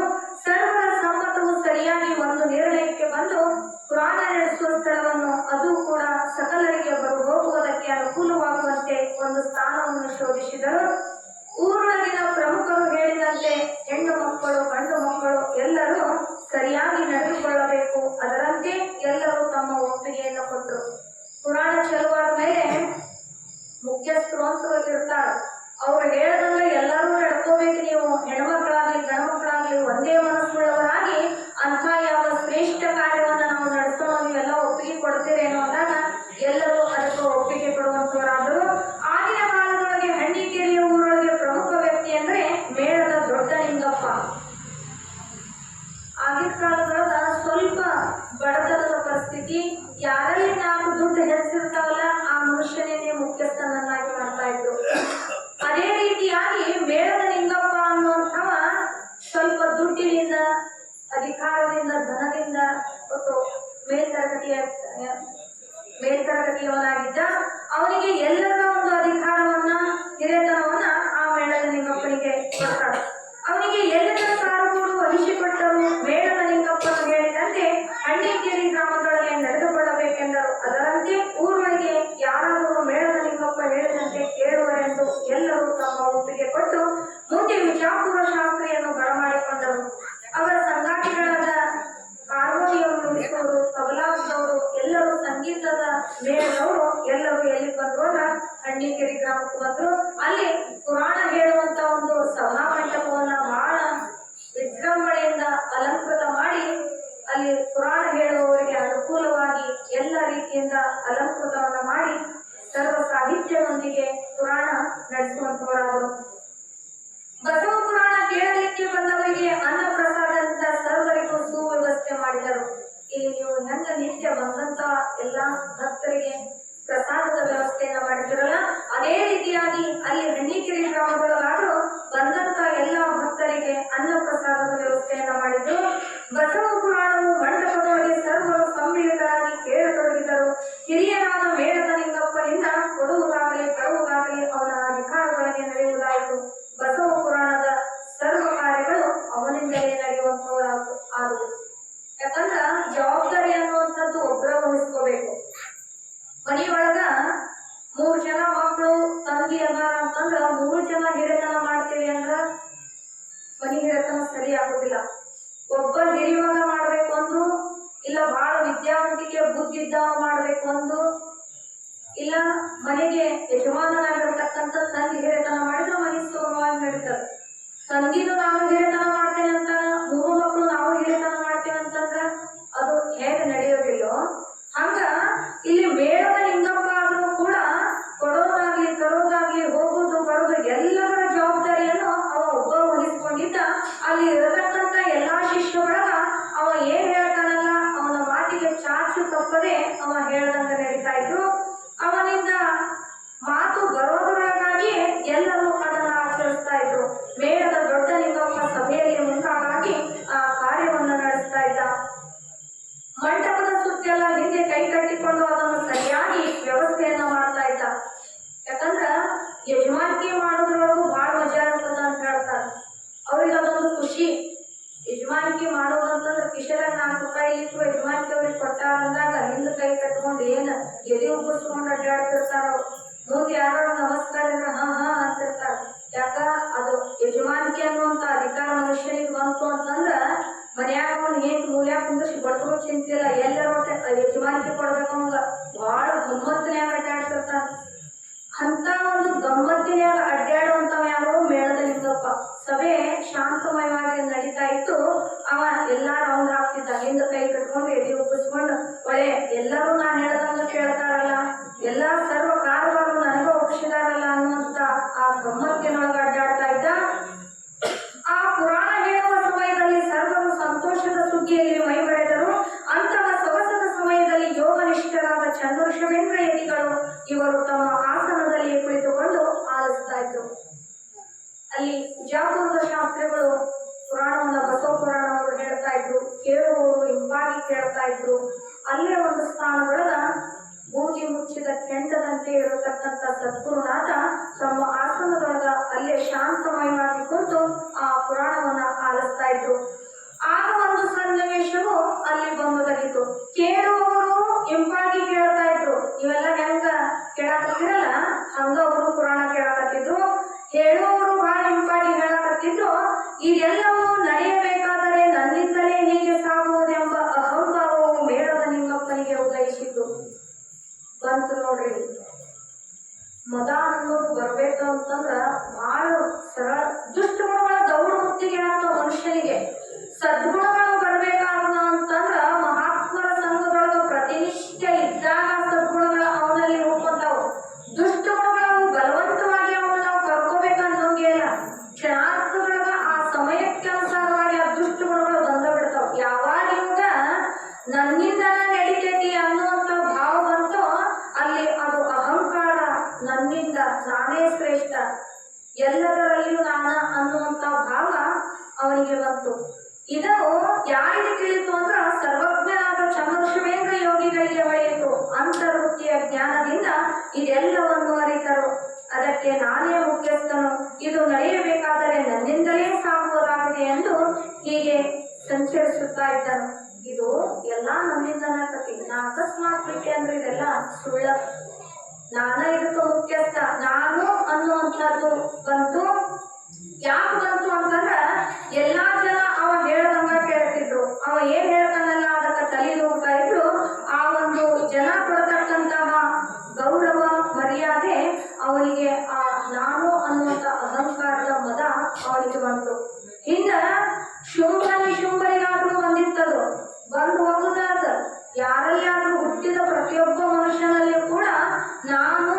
ನನ್ನಿಂದ ಅನ್ನುವಂಥದ್ದು ಬರುವುದು ಸಹಜ. ಹಂಗ ಶುಂಭನಿಗೆ ಬಂದಾಗ ಅದನ್ನ ಯಾರು ಸಂಹಾರ ಮಾಡಿದ್ರು ಅಂದ್ರ ಆ ಜಗಜ್ಜನನಿ ಶಾಂಭವಿ ಅವತಾರದಲ್ಲಿರ್ತಕ್ಕಂಥ ಆ ಜಗನ್ಮಾತೆ ಅದನ್ನ ಸಂಹಾರ ಮಾಡ್ತಾರ. ಯಾರು? ಶುಂಭನಿಶುಂಭರು. ಹಂಗ ಮೇಳದ ಲಿಂಗಪ್ಪಗ ನಾನು ಅನ್ನುವಂಥದ್ದು ಬಂತು. ಅದು ಬರಬಾರ್ದು ಮನುಷ್ಯನಿಗೆ. ಅದು ಬಂತಂದ್ರೆ ಏನಾಗ್ತದ? ಭಗವಂತನ ಒಲುಮೆ ನಮ್ಮ ಮ್ಯಾಗ ಆಗೋದಿಲ್ಲ, ಭಗವಂತ ಕೂಡ ನಿನ್ನ ಮೆಚ್ಚೋದಿಲ್ಲ ಅಂತ ಹೇಳ್ತಾರೆ. ಅವ ಯಾಕೆ ಮೆಚ್ಚೋದಿಲ್ರಿ? ಹಂಗೇನಾರ ಐದೆನದ್ರೊಳಗಿನ ಗುಟ್ಟು ಅಂತಂದ್ರ ಸರ್ಪಭೂಷಣರು ಬಹಳ ಸರಿಯಾಗಿ ಇಲ್ಲಿ ಮನುಷ್ಯನನ್ನ ಎಚ್ಚರಿಸ್ತಾ ಇದ್ದಾರ. ಬಿಡುಬಾಹ್ಯದಳು ಡಂಭವ, ಮಾನಸದಳು ಎಡಬಿಡದಿರು ಶಂಭುವ, ಒಡಲೊಳು ವಂಚಿಸಿ ಹೊರಗೆ ನೀ ಕೀರ್ತಿಯ, ಪಡೆದರೆ ಶಿವನಿನ ಒಲಿವನೇ ಮರುಳೆ. ಹೊರಗಿನ ಜನ ನಿನಗ ಹೌದು ಹೌದು ಅಂತ ಹೇಳಿ ಹೊರಗಿನ ಜನರ ಮೆಚ್ಚುಗೆಯನ್ನ ನೀನು ಪಟ್ಟಿ ಅಂತಂದ್ರ, ಒಡಲು ಅಂದ್ರ ತನ್ನ ಆತ್ಮಕ್ಕ ನಾವು ವಂಚನೆ ಮಾಡ್ಕೊಂಡ, ಅದು ವಂಚನೆ ಮಾಡ್ಕೊಂಡವ್ರಿಗೆ ಅನುಭವ ಇರ್ತದ. ಏನೋ ಹೊಗಳ್ತಾರ, ಜನ ಭಾಳ ಹೊಗಳ್ತಾರ ಅಂತ ಹೇಳಿ ಅದಕ್ಕೂ ಉಪ್ಪೆದ್ದು ನಿನ್ನ ಆತ್ಮಕ್ಕ ನೀನು ವಂಚನೆಯನ್ನ ಮಾಡ್ಕೊಂಡು ಹೊರಗಡೆ ಏನೆಲ್ಲಾ ಕೀರ್ತಿಗಳನ್ನ ಪಡೆದರೂ ಕೂಡ ಆ ಶಿವ ನಿನಗ ಒಪ್ಪುವುದಿಲ್ಲ, ಅವ ಮೆಚ್ಚೋದಿಲ್ಲ. ಜನ ಮೆಚ್ಚಿ ನಡೆಕೊಂಡರೇನುಂಟು ಲೋಕದಿ. ಎಲ್ಲಾ ಜನ ಮೆಚ್ಚಾಕತ್ತಾರ ಯಾರನ್ನ? ಮೇಳಲಿಂಗಪ್ಪನ. ಹೌದಪ್ಪ, ಎಲ್ಲಾ ಕಾರ್ಬಾರ್ ಮಾಡ್ತಾನ, ಎಲ್ಲಾ ಜವಾಬ್ದಾರಿಯನ್ನ ಹೊತ್ತಾನ, ಅವನಿಂದಲೇ ಸಾಗ್ತದ, ಅವ ಹೇಳದಂಗ ನಾವು ಕೇಳಬೇಕು ಅಂತ ಹೇಳಿ ಜನ ಮೆಚ್ಚಿ ನಡೆಕೊಂಡರೇನುಂಟು ಲೋಕದಿ.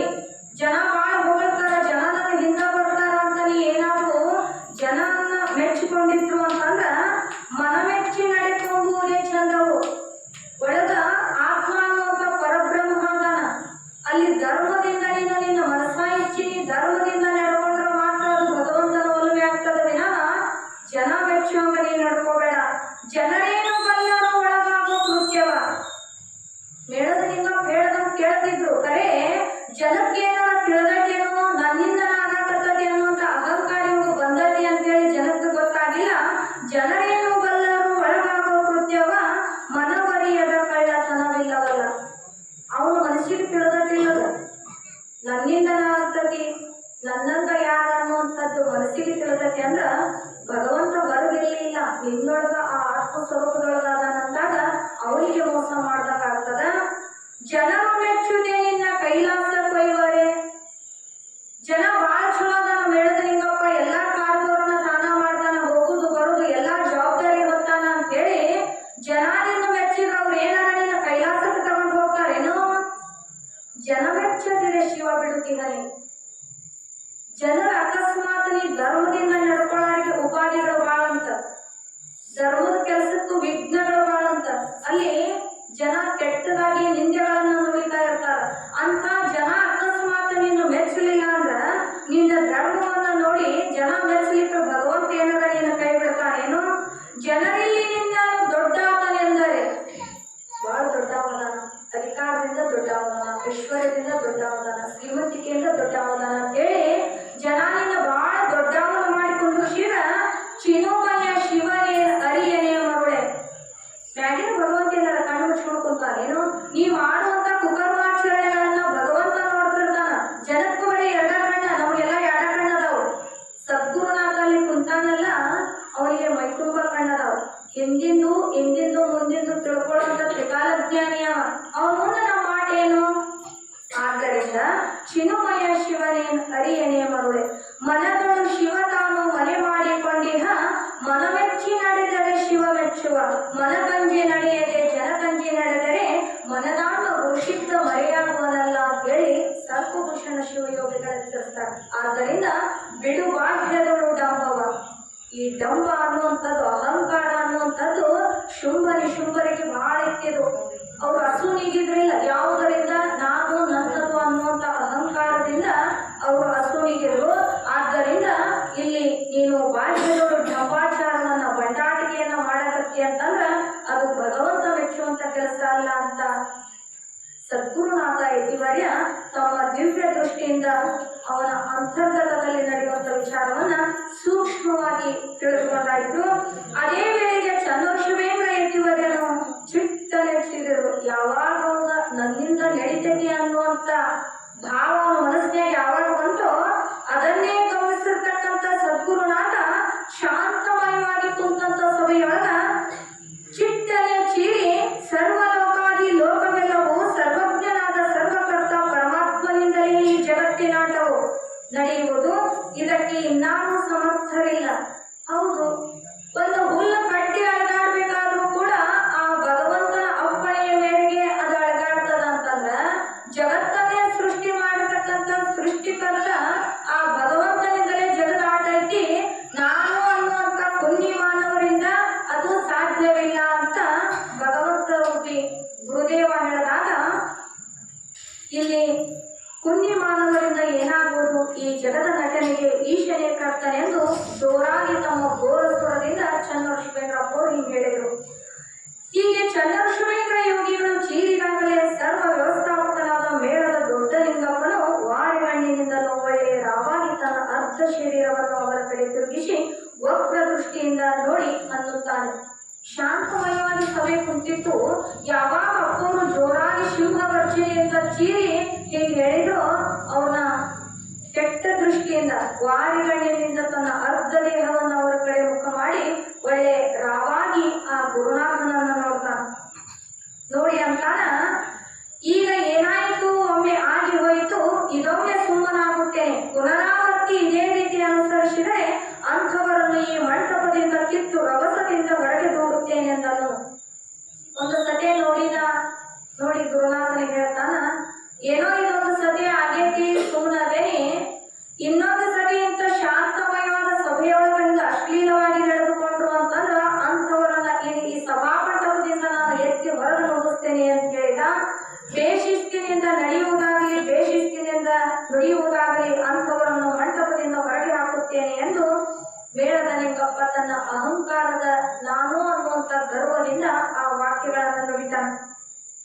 ಆ ಮಂಟಪದಲ್ಲಿ ಆಶೀನರಾದ ಸರ್ವಜ್ಞ ಸರ್ವಶ್ರೇಷ್ಠನಾದ ಚನ್ನಋಷಿವೇಂದ್ರ ಯೋಗಿಗಳು ಹೀಗೆ ತಿಳಿದುಕೊಂಡರು. ಎನ್ನ ಕಡೆಗೆ ಮುಖವ ಮಾಡಿ ಎಂದನ್ನೇ ಕಣ್ಣಿನಿಂದ ಕೆಂಪಾಗಿ ನೋಡಿ ನನಗೆ ಈ ಮಾತು ಎಂದು ಚಿಟ್ಟನೆ ಚೀರಿ ಒಮ್ಮಿಂದೊಮ್ಮೆಲೆ ಆವೇಶ ಬಂದು ಧುರ್ರಲ ನಿರಂಜನ ಎಂದು ಜಿದ್ರಾಡಹತ್ತಿದರು. ಇಂಥ ಶಾಂತಮಯವಾಗಿ ನೀವೆಲ್ಲರೂ ಕೇಳಾಕತ್ತೀವಿ. ಇಲ್ಲಿ ಯಾರು ಒಬ್ರು ಬಂದು ಕುಣಿಯಾಕತ್ತದ, ನೀವು ನನ್ನ ಪುರಾಣ ಕೇಳ್ತೀರೇನು? ನೀ ಅಲ್ಲೇ ಒದರ್ಕೊಂತ ಕುಂದ್ರು ಅಂತೇಳಿ ಆ ಜಿಗದಾಡೋದನ್ನ ನೋಡ್ತೀವಿ. ಯಾಕ ಅಷ್ಟ ನೋಡುದು ಅಂದ್ರ ಒಳ್ಳೇದ್ರ ಕಡೆ ದೃಷ್ಟಿ ಹೋಗುದು ಬಹಳ ಕಡಿಮೆ, ಕೆಟ್ಟದ್ದಿತ್ತು ಅಂದ್ರ ಅತಿಶಯವಾಗಿ ಓಡಿ ಹೋಗ್ತದ. ಹಂಗ ಶಾಂತಮಯವಾಗಿ ಅವ್ರು ಕೇಳಾಕತ್ತಾರ. ಯಾವಾಗ ಅವ ಆ ರೀತಿ ವಾಕ್ಯವನ್ನು ಮೇಳದ ಲಿಂಗಪ್ಪ ನೋಡುದು, ಸದ್ಗುರುನಾಥ ಒಮ್ಮಿಂದೊಮ್ಮೆಲೆ ಆವೇಶ ಬಂದು ಅಲ್ಲಿ ಸಭೆಯೊಳಗೆ ಜಿಗದಾಡ ಹತ್ತಿಬಿಟ್ರು. ಆ ಸಮಯದೊಳಗೆ ಸಭೆಯು ಶಾಂತಮಯವಾಗಿಯೂ ಆನಂದಮಯವಾಗಿಯೂ ತುಂಬಿ ತೂಗಾಡುತ್ತಿತ್ತು.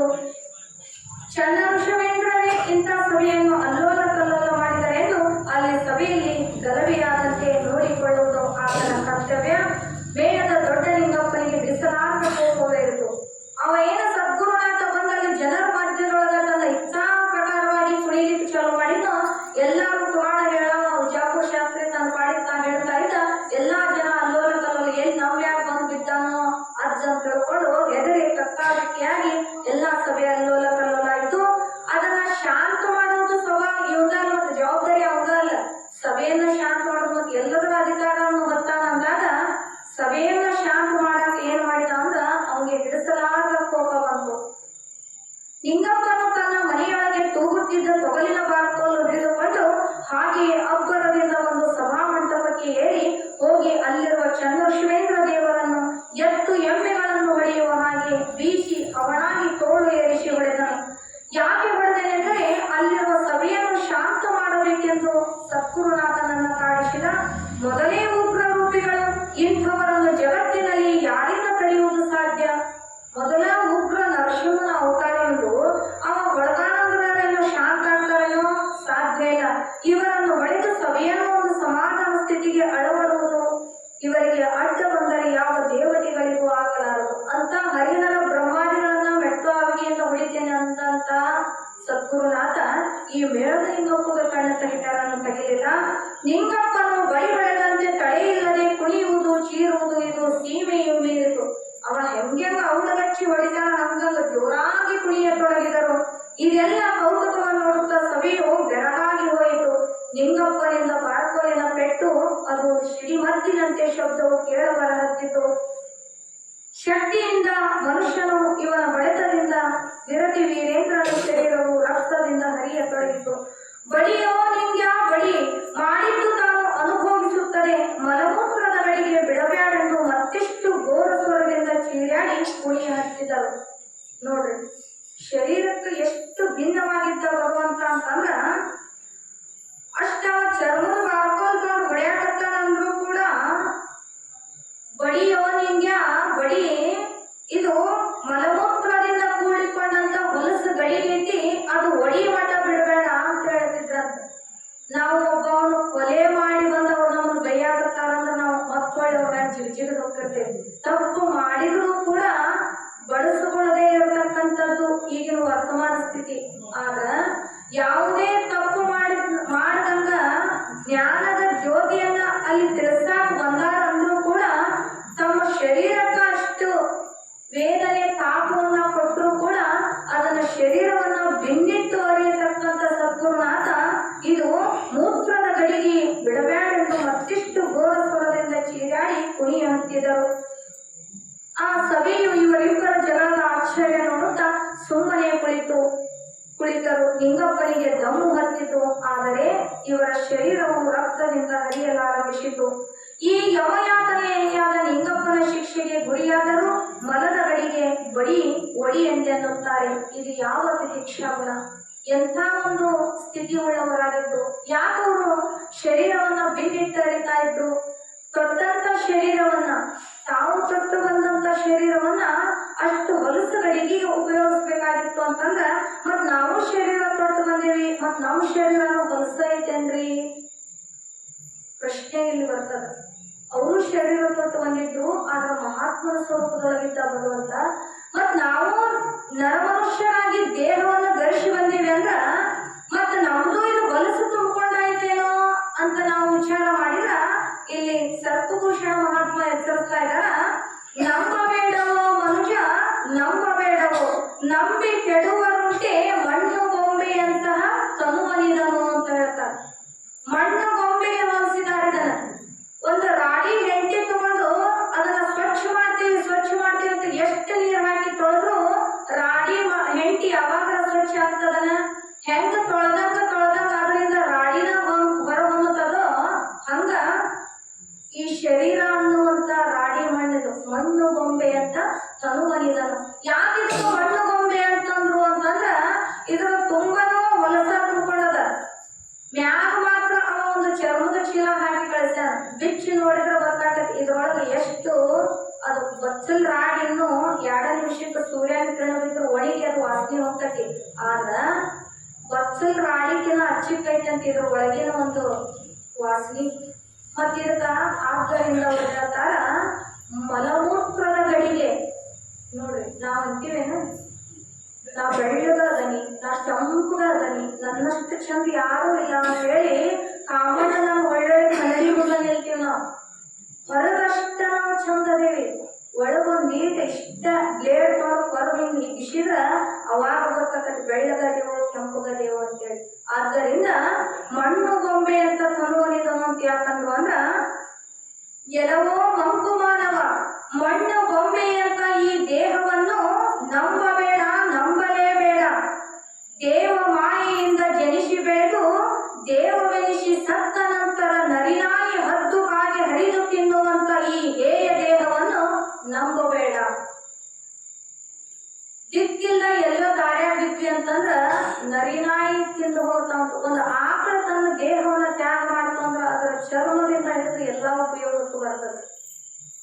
ಈ ಮನುಷ್ಯ ಸತ್ತ ಅಂತಂದ್ರ ನಾಯಿ ನರಿ ಹದ್ದು ಕಾಯಿ ತಿಂದು ಹೋಗ್ತಾವ. ಮತ್ತೆ ಎಷ್ಟು ಉಪಯೋಗಕ್ಕೆ ಇದ್ದಿದ್ದೀವಿ ನಾವು.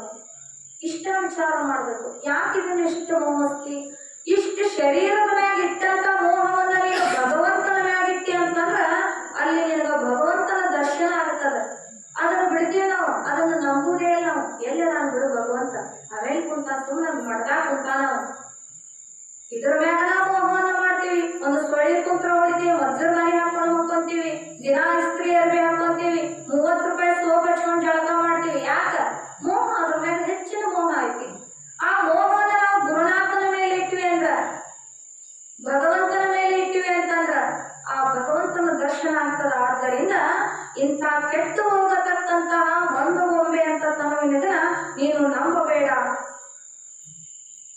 ಲೌಕಿಕದ ಕ್ಷಣಿಕ ಭೋಗನಾಶಿಗೀಡಾಗಿ ಚಿರಂತನ ಸುಖದ ದಾರಿಯನ್ನೇ ಮರೆತು ತನ್ನನ್ನು ನಂಬಿದವರಿಗೆ ಯಾವ ಮೋಕ್ಷ ಮಾರ್ಗದ ತಿಳುವನ್ನು ಕೊಡದೆ ಯಮಪುರ ಸೇರಿಸಿ ಬಿಡುವ ಈ ದಾಹಪೂರ್ಣ ದೇಹವನ್ನು ನಂಬದಿರು. ಮತ್ತೆ ಯಮಪುರಕ್ಕ ನಮ್ಮನ್ನು ಯಮನ ಲೋಕಕ್ಕೆ ಕಳಿಸ್ತದಿದ. ಒಳ್ಳೆಯ ಕಾರ್ಯಕ್ಕೆ ನಮ್ಮನ್ನು ಹೋಗೋದಿಲ್ಲ. ಅಲ್ಲಿ ಎಲ್ಲರ ಕೆಟ್ಟದ್ದು ನಡ್ತದೆ ಅಂದ್ರೆ ಅಲ್ಲಿ ಓಡಿ ಹೋಗಿ ನಿಲ್ತದೆ. ಮತ್ತೆ ನಮ್ಗೆ ಸ್ವರ್ಗ ಯಾವಾಗ ಸಿಗಬೇಕು, ಮುಕ್ತಿ ಯಾವಾಗ ಸಿಗಬೇಕು? ನಮ್ಮನ್ನ ಯಮಪುರಕ್ಕೆ ಕಳಿಸುವಂತ ಯಾವಾಗ ಈ ಮಣ್ಣು ಭೂಮಿ ಅಂತ ದೇಹವನ್ನ ನೀನು ವೃಥಾ ಕೆಟ್ಟು ಅದನ್ನ ನಂಬಿ ಕೆಟ್ಟು ಹೋಗ್ಬೇಡ. ಅದನ್ನ ಯಾರು ನಂಬಿದ್ದಿಲ್ಲ ಅಂದ್ರ ಇಂಥ ಯಾವ ಶ್ರೇಷ್ಠ ಸದ್ಗುರುನಾಥ ಅದರ ಮ್ಯಾಗಿನ ಹಂಗನ್ನ ಹುಟ್ಟದಾಗ ಹರಿದು ಹಾಕಿದ್ದ ಭಗವಂತ. ಆದ್ದರಿಂದ ಪ್ರತಿ ಕ್ಷಣಕ್ಕೂ ಕ್ಷಣಕ್ಕೂ ಇದು 9 ತುತ್ತಿನ ಹೊಲಸುಗಳಿಗೆ ಮಲಮೂತ್ರ ತುಂಬಿಕೊಂಡಂತ ಹೇಯ ಕಾರ್ಯ ಅಂತೇಳಿ ಅದರ ಮೇಲೆ ಮೋಹವನ್ನ ಹರಿದಂತವರಾಗಿರುತ್ತಾರೆ. ಆದ್ದರಿಂದ ಇದು ಮಲದ ಗಡಿಗೆ, ಇದು ಒಡೆಯುವ ಮಠ ಬಿಡಬೇಡಲಿ ಲಿಂಗ್ಯ ಅಂತೇಳಿ ಹೇಳ್ತಾ ಇದ್ದಾರೆ. ನಿಂಗಪ್ಪನಿಂದಾದ ಹೊಳಕಕ್ಕೆ ದನಗಳು ಕೂಡ ಬಾಯಿ ಬಿಡಬೇಕು. ನಾವು ದುಷ್ಟ ಹೆಂಗ್ ಹೊಡಿತಿದ್ದ ಅಪ್ಪೋರ್ನ ಅಂದ್ರ ದನ ಎತ್ತು ಎಮ್ಮಿ ಸೈತಿ ಬಾಯಿ ಬಿಡಬೇಕು. ಹಂಗ ನಿರ್ಧೈತನಾಗಿರ್ತಕ್ಕಂಥ ಮೇಳದಲಿಂಗಪ್ಪ ಸದ್ಗುರುನಾಥನಿಗೆ ತೊಗಲಿನ ಬಾರ್ಕೊಂಡು ಹೊಡಿತಾ ಇದ್ರು. ಇಂಥ ಯಾವ ತಿತಿಕ್ಷಾ ಸಂಪನ್ನರು ಅಂಥ ಕಠಿಣ ತರದ ಶಿಕ್ಷೆಗೆ ಒಳಗಾದರು. ಬಡಿಬೇಡ ಅನ್ನಬೇಕಾಗಿತ್ತು, ಹಾಗೆ ಅನ್ನದೇ ಮತ್ತೆ ಬಡಿಯೇ ಎಂದು ಅವರ ಮುಖದಿಂದ ಬರುತ್ತದೆ. ಅಂದರೆ ಇದುವೇ ಘೋರ ತಪವಾಗಿರುತ್ತದೆ. ನಿಂಗಪ್ಪನಿಂದಾದ ಘೋರ ಯಾತನೆಯನ್ನು ಗುಡ್ಡದ ಕಾಡ ಕೋಣವು ತಡೆಯಲಾರದೆ ಓಡಿ ಹೋಗಿ ಅದು ಮರೆಯಾಗಬೇಕು. ಇಂಥ ಮಹಾಶಿಕ್ಷೆಯನ್ನು ಸಂತೈಸಿರುತ್ತಾರೆ.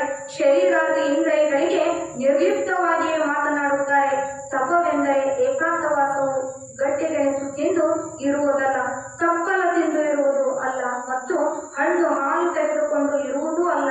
ಮತ್ತೇನು ತಪವೆಂದರೆ ಜಗದೋದ್ಧಾರಕನಾದ ಚಂದ್ರಶವೇಂದ್ರ ತಪೋಧುರೀಂದ್ರರು ಜನರ ಮಧ್ಯದಲ್ಲಿಯೇ ಇದ್ದುಕೊಂಡು ಬಡಿಸಿಕೊಂಡು ತಮ್ಮ ಮನ ಇಂದ್ರಿಯಾದಿಗಳನ್ನು ಮತ್ತು ಅವು ಹರಿದಾಡುವಂತೆ ನಿರೋಧಿಸಿರುತ್ತಾರೆ. ಇದುವೇ ತಿತಿಕ್ಷಾ ಗುಣ. ಮೋಕ್ಷ ಅನ್ನೋದು ಮಹಾತ್ಮರಾಗಬೇಕು. ಮಹಾದೇವನ ಸನ್ನಿಧಿಗೆ ನಾವು ಮಹಾದೇವನೇ ಆಗಿ ಹೋಗ್ಬೇಕು ಅಂದ್ರೆ ಸುಮ್ಮನೆ ಆಗೋದಿಲ್ಲ. ಅದ ಶರೀರ ಎಷ್ಟು ದಂಡನೆ ಮಾಡಿದ್ದಾರೆ ನೋಡ್ರಿ. ಅವರು ಬಾಲ ವಯಸ್ಸಿನಲ್ಲಿರುವಾಗಲೇ ಶರೀರವನ್ನು ದಂಡಿಸುವಂತ ಬಂದಾರ. ಶರೀರ ದಂಡಿಸ್ಬೇಕು. ಎಲ್ಲಿ ದಂಡಿಸ್ಬೇಕ? 100 ಎಕರೆ ಜಮೀನು ಮಾಡಿ ನಿಮ್ಮ ಹೊಲದಾಗ ದಂಡಿಸುವುದಲ್ಲ. ಗುರುವಿನ ಸ್ಥಾನದೊಳಗ, ಗುರು ಸೇವೆಯೊಳಗ, ತನ್ನನ್ನು ತಾನು ತಿಳಿಯುವುದರೊಳಗ, ಲೋಕವನ್ನು ಉದ್ಧಾರ ಮಾಡೋದ್ರೊಳಗ ಶರೀರ ದಂಡಿಸ್ಬೇಕಂತ. ನಾವು ಮುಂಜಾನೆ ಸಂಜೆ ಮಟ್ಟ ಬಗ್ಗಿ ದುಡಿದು ನಡ ಹೇಳಕ್ ಬರೋದಿಲ್ರಿ ಅಂತೀನಿ. ನೀನು ಹೊಲದಾಗ ಶರೀರ ದಂಡಿಸಿದೆ ಅಂದ್ರ ಅದು ನಿನ್ನ ವ್ಯಕ್ತಿಗತ, ನಿನ್ನ ಸ್ವಂತ ಸುಖ. ಅದು ಮತ್ತು ನಾಳೆ ನಿನಗೆ ಏನು ಹೌದನ್ನೋರು ಯಾರು ಇಲ್ಲ. ನೀ ಸತ್ಯ ಅಂದ್ರ ಬಾಳ್ಸಲಾಕ ಮುಗಿನ ಅಳ್ತಾರ ಸುಮ್ಮನಾಕಾರ. ನೀ ಅಲ್ಲಿ ಶರೀರ ದಂಡಿಸಿದೆ ಅಂದ್ರ ಅದು ಭಗವಂತ ಮೆಚ್ಚುವುದಿಲ್ಲ. ಸದ್ಗುರುನಾಥ ಯಾತಕ್ಕಾಗಿ ಇಷ್ಟು ಶರೀರವನ್ನು ದಂಡಿಸ್ತಾ ಇದ್ದಾರ ಅಂದ್ರ ಮೋಕ್ಷ ಸುಖ ಅನ್ನುವಂಥದ್ದು ಸಾಮಾನ್ಯ ಅಲ್ಲ. ಗುರುಗಳಿಗೆ ಗುರುವಾಗಿ ಬಂದಂತ ಅಗ್ರದಂಡ ನಾಯಕ ದೇವಾನುದೇವತೆಗಳಿಗೆ ಅವ ಗುರು ಆಗಬೇಕಾಗಿತ್ತು ಅಂದ್ರ, ದೊಡ್ಡವಾಗಬೇಕಾಗಿತ್ತು ಅಂದ್ರ, ಸೂರ್ಯ ಚಂದ್ರಾದಿಗಳ ಇರೋ ಮಠ ಪೂಜ್ಯ ಆಗಬೇಕಾಗಿತ್ತು ಅಂದ್ರ ಇಷ್ಟೊಂದು ಶರೀರವನ್ನ ದಂಡಿಸ್ಯಾನ ನೋಡ್ರಿ. ಸುಮ್ಮನ ಸುಖ ಪಟ್ಟ ಅನ್ನೋದು ಸುಮ್ಮನ ಆಗೋದಿಲ್ಲ. ಆದ್ದರಿಂದ ಈ ಅರ್ಥ ಒಂದು ಮಾತು ಹೇಳ್ತಾರೆ. ದಂಡಿಸದೆ ದೇಹವನ್ನು, ಖಂಡಿಸದೆ ಕರಣವನ್ನು, ಉಂಡುಂಟು ಸ್ವರ್ಗ ಸೇರುವೆನೆಂದರೆ ಅದನ್ನು ರಂಡೆಯಾಳುವಳೆ ಅಂತ ಕೇಳ್ಕೊಳಕ್ಕೆ. ಸುಮ್ಮನೆ ನಾವು ಹಾಲು ಮಕ್ಕಳ ಹೊಡೆದಾಗ ತುಪ್ಪ ಹೋಳಿಗೆ ಹೊಡೆದ ಮೋಕ್ಷ ಸಿಗದೇನು ಅಂತಂದ್ರ ಅದನ್ನು ಗಂಡು ಸತ್ತಾಗಿ ಆಳಕತ್ತಿಲ್ಲ. ಅಲ್ಲಿ ಭಗವಂತ ಅದನ್ನ ನಿಷ್ಠಾವಂತದನ್ನ ಅವನ ಕೈಯಾಗ ಬಾರೋದು ಬಹಳ ಕಷ್ಟ ಐತಿ. ಶರೀರವನ್ನ ದಂಡಿಸ್ಬೇಕು, ತೆಯ್ಯಬೇಕಿದನ್ನ. ಎಲ್ಲಿ ತೆಯ್ಯಬೇಕು? ಗುರುವಿನ ಸೇವೆಯೊಳಗೆ ತೆಯ್ಯಬೇಕು, ಧರ್ಮದ ಕಾರ್ಯದೊಳಗೆ ತೆಯ್ಯಬೇಕು.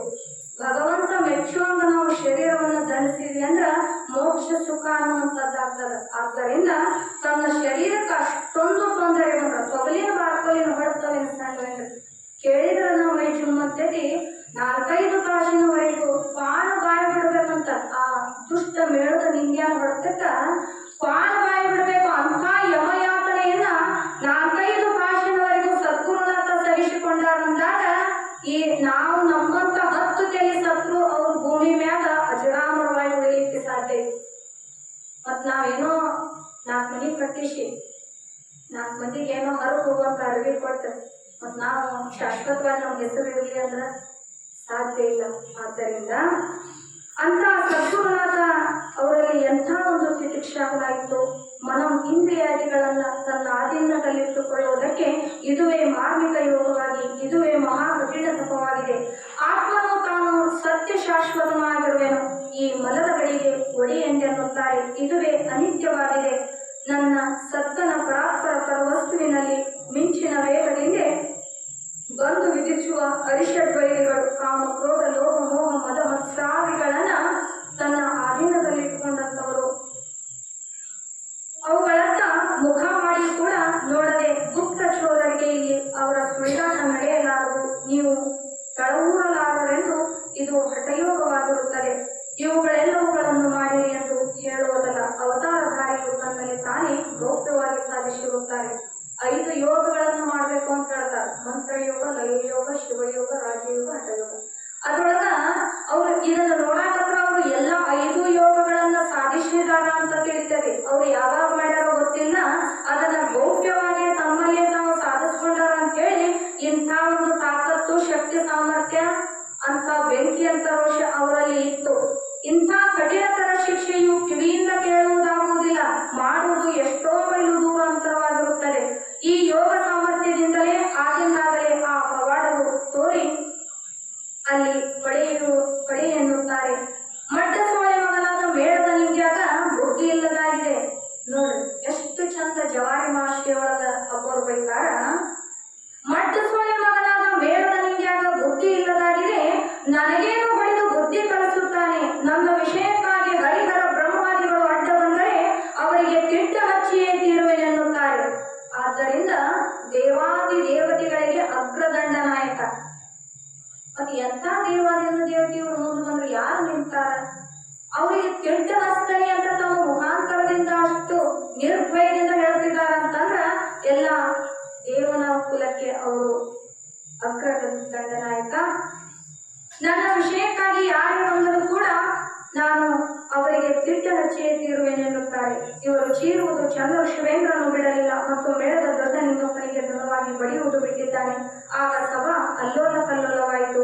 ಮುಂದೆ ಹಠಯೋಗಿಗಳ ಪರಮ ಶಿಷ್ಯರು ಪೂಜ್ಯರು ಈರಯ್ಯ ಮತ್ತು ಕುಲಕರ್ಣಿ ಭೀಮಪ್ಪ, ಬಳಗಣ್ಣವರು ಪಕ್ಕೀರಪ್ಪ ಅನ್ನುವಂಥ 3 ಜನ ಶ್ರೇಷ್ಠ ಭಕ್ತರು. ಸದ್ಗುರುನಾಥನ ಮೈತುಂಬ ಆ ಹೊಡೆತದ ವೇದನೆಯಿಂದ ರಕ್ತ ಬರ್ತಾ ಇತ್ತು. ಸದ್ಗುರುನಾಥನನ್ನ ಕರೆದುಕೊಂಡು ಅವರಿಗೆ ಉಪಚರಿಸುತ್ತಾ 3 ಜನ ಕುಳಿತುಕೊಂಡರು. ಆಗ ತಪೋಧುರೇಂದ್ರರು, ಈ ಶರೀರ ಪರಿವೆ ಇಲ್ಲದವರು ಆಗ ಚಂದ್ರ ಶಿವೇಂದ್ರ ದೇವರು ತಮ್ಮ ಶಿಷ್ಯರಿಗೆ ಕೇಳ್ತಾರೆ. ಅಲ್ಲಿ ಸಭಾಮಂಟಪದೊಳಗೆ ಪ್ರಮುಖರು ಕೂಡಿ ಏನು ಮಾತನಾಡುತ್ತಾರೆ. ಮತ್ತ ಬಹಳ ಚಂದ ಪುರಾಣ ಹೇಳಕತ್ತಿದ್ರು. ಯಾವಾಗ ಸದ್ಗುರುನಾಥ ಬಂದು ಈ ರೀತಿಯಾಗಿ ಮಾಡಿದ್ರಲ್ಲ, ಸಭೆಯೆಲ್ಲ ಅಲ್ಲೋಲ ಕಲ್ಲೋಲ ಆತು. ತಮ್ಮ ಗಿಡದಲ್ಲಿ ದಿಕ್ಕಾಪಾಲಾಗಿ ಓಡೋಗಿದ್ರು. ಮತ್ತೆ ಸದ್ಗುರುನಾಥನನ್ನ ಅಲ್ಲಿಂದ ಜಾಗ ಬಿಡಿಸಿದ್ರ ಅಲ್ಲಿ ಕೂಡದಂತವ್ರು ನನ್ನ ಬಗ್ಗೆ ಏನ್ ಮಾತಾಡಕತ್ತಾರ ಅಂತೇಳಿ ಆ ಕೂಡಿರ್ತಕ್ಕಂಥ 3 ಜನ ಶಿಷ್ಯರಿಗೆ ಪ್ರಶ್ನೆಯನ್ನು ಮಾಡ್ತಾರ. ಆ ಶಿಷ್ಯರು ಹೀಗೆ ಹೇಳ್ತಾರ, ಯಪ್ಪ ನಿಂಗಪ್ಪನು ಪ್ರಮುಖನು, ನಾವು ಊರೆಲ್ಲ ಜನರು ಸೇರಿಯೇ ನಮ್ಮೂರಿಗೆ ಹಿತವಾಗುವ ಕಾರ್ಯ ನಡೆಸೋಣವೆಂದು ಸರ್ವರನ್ನು ಕೇಳಿಯೇ ನಾವು ಇದರಲ್ಲಿ ಭಾಗವಹಿಸಿದ್ದೇವೆ. ನಮಗೇನು ಬೇಕಾಗಿದ್ದಿತ್ತು? ಈಗ ಮಾಡಿದ ಕಾರ್ಯ ತಮಗೆ ಸರಿ ಬಾರದಿದ್ದಲ್ಲಿ ನಾವು ಊರು ಬಿಟ್ಟು ಹೋಗುತ್ತೇವೆ, ಇಲ್ಲವಾದಲ್ಲಿ ಇಲ್ಲಿಂದ ಆ ಸಾಧುವಿನನ್ನು ಊರು ಬಿಡಿಸಿ ಹೊರಗೆ ಹಾಕಿರೆಂದು ಹೀಗೆ ನುಡಿದರು.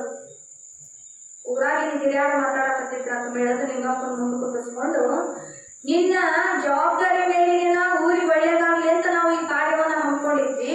ಮತ್ತ ಆ ಸಾಧುವರ್ಯ ಬಂದು ಹಿಂಗೆ ಎಲ್ಲರಿಗೂ ತೊಂದರೆ ಕೊಡಕತ್ತಾನ ಅಂದಾಗ ಅವರನ್ನ ಇಲ್ಲಿ ಇಟ್ಕೋ, ನಾವು ಊರು ಬಿಟ್ಟು ಹೋಗ್ತೇವಿ, ಇಲ್ಲ ಇದ್ವಿ ಅಂತಂದ್ರ ಆ ಸಾಧುವರ್ಯ ಊರು ಬಿಟ್ಟು ಹೋಗ್ಬೇಕು. ಈ ರೀತಿಯಾಗಿ ಅವರು ಮಾತಾಡಕತ್ತಿದ್ರಿ ಅಪ್ಪ ಅಂತ ಶಿಷ್ಯರು ಹೇಳಿದಾಗ ಅವರ ಮಾತು ಅವರಿಗೆ ತಿಳಿಸಿದರು.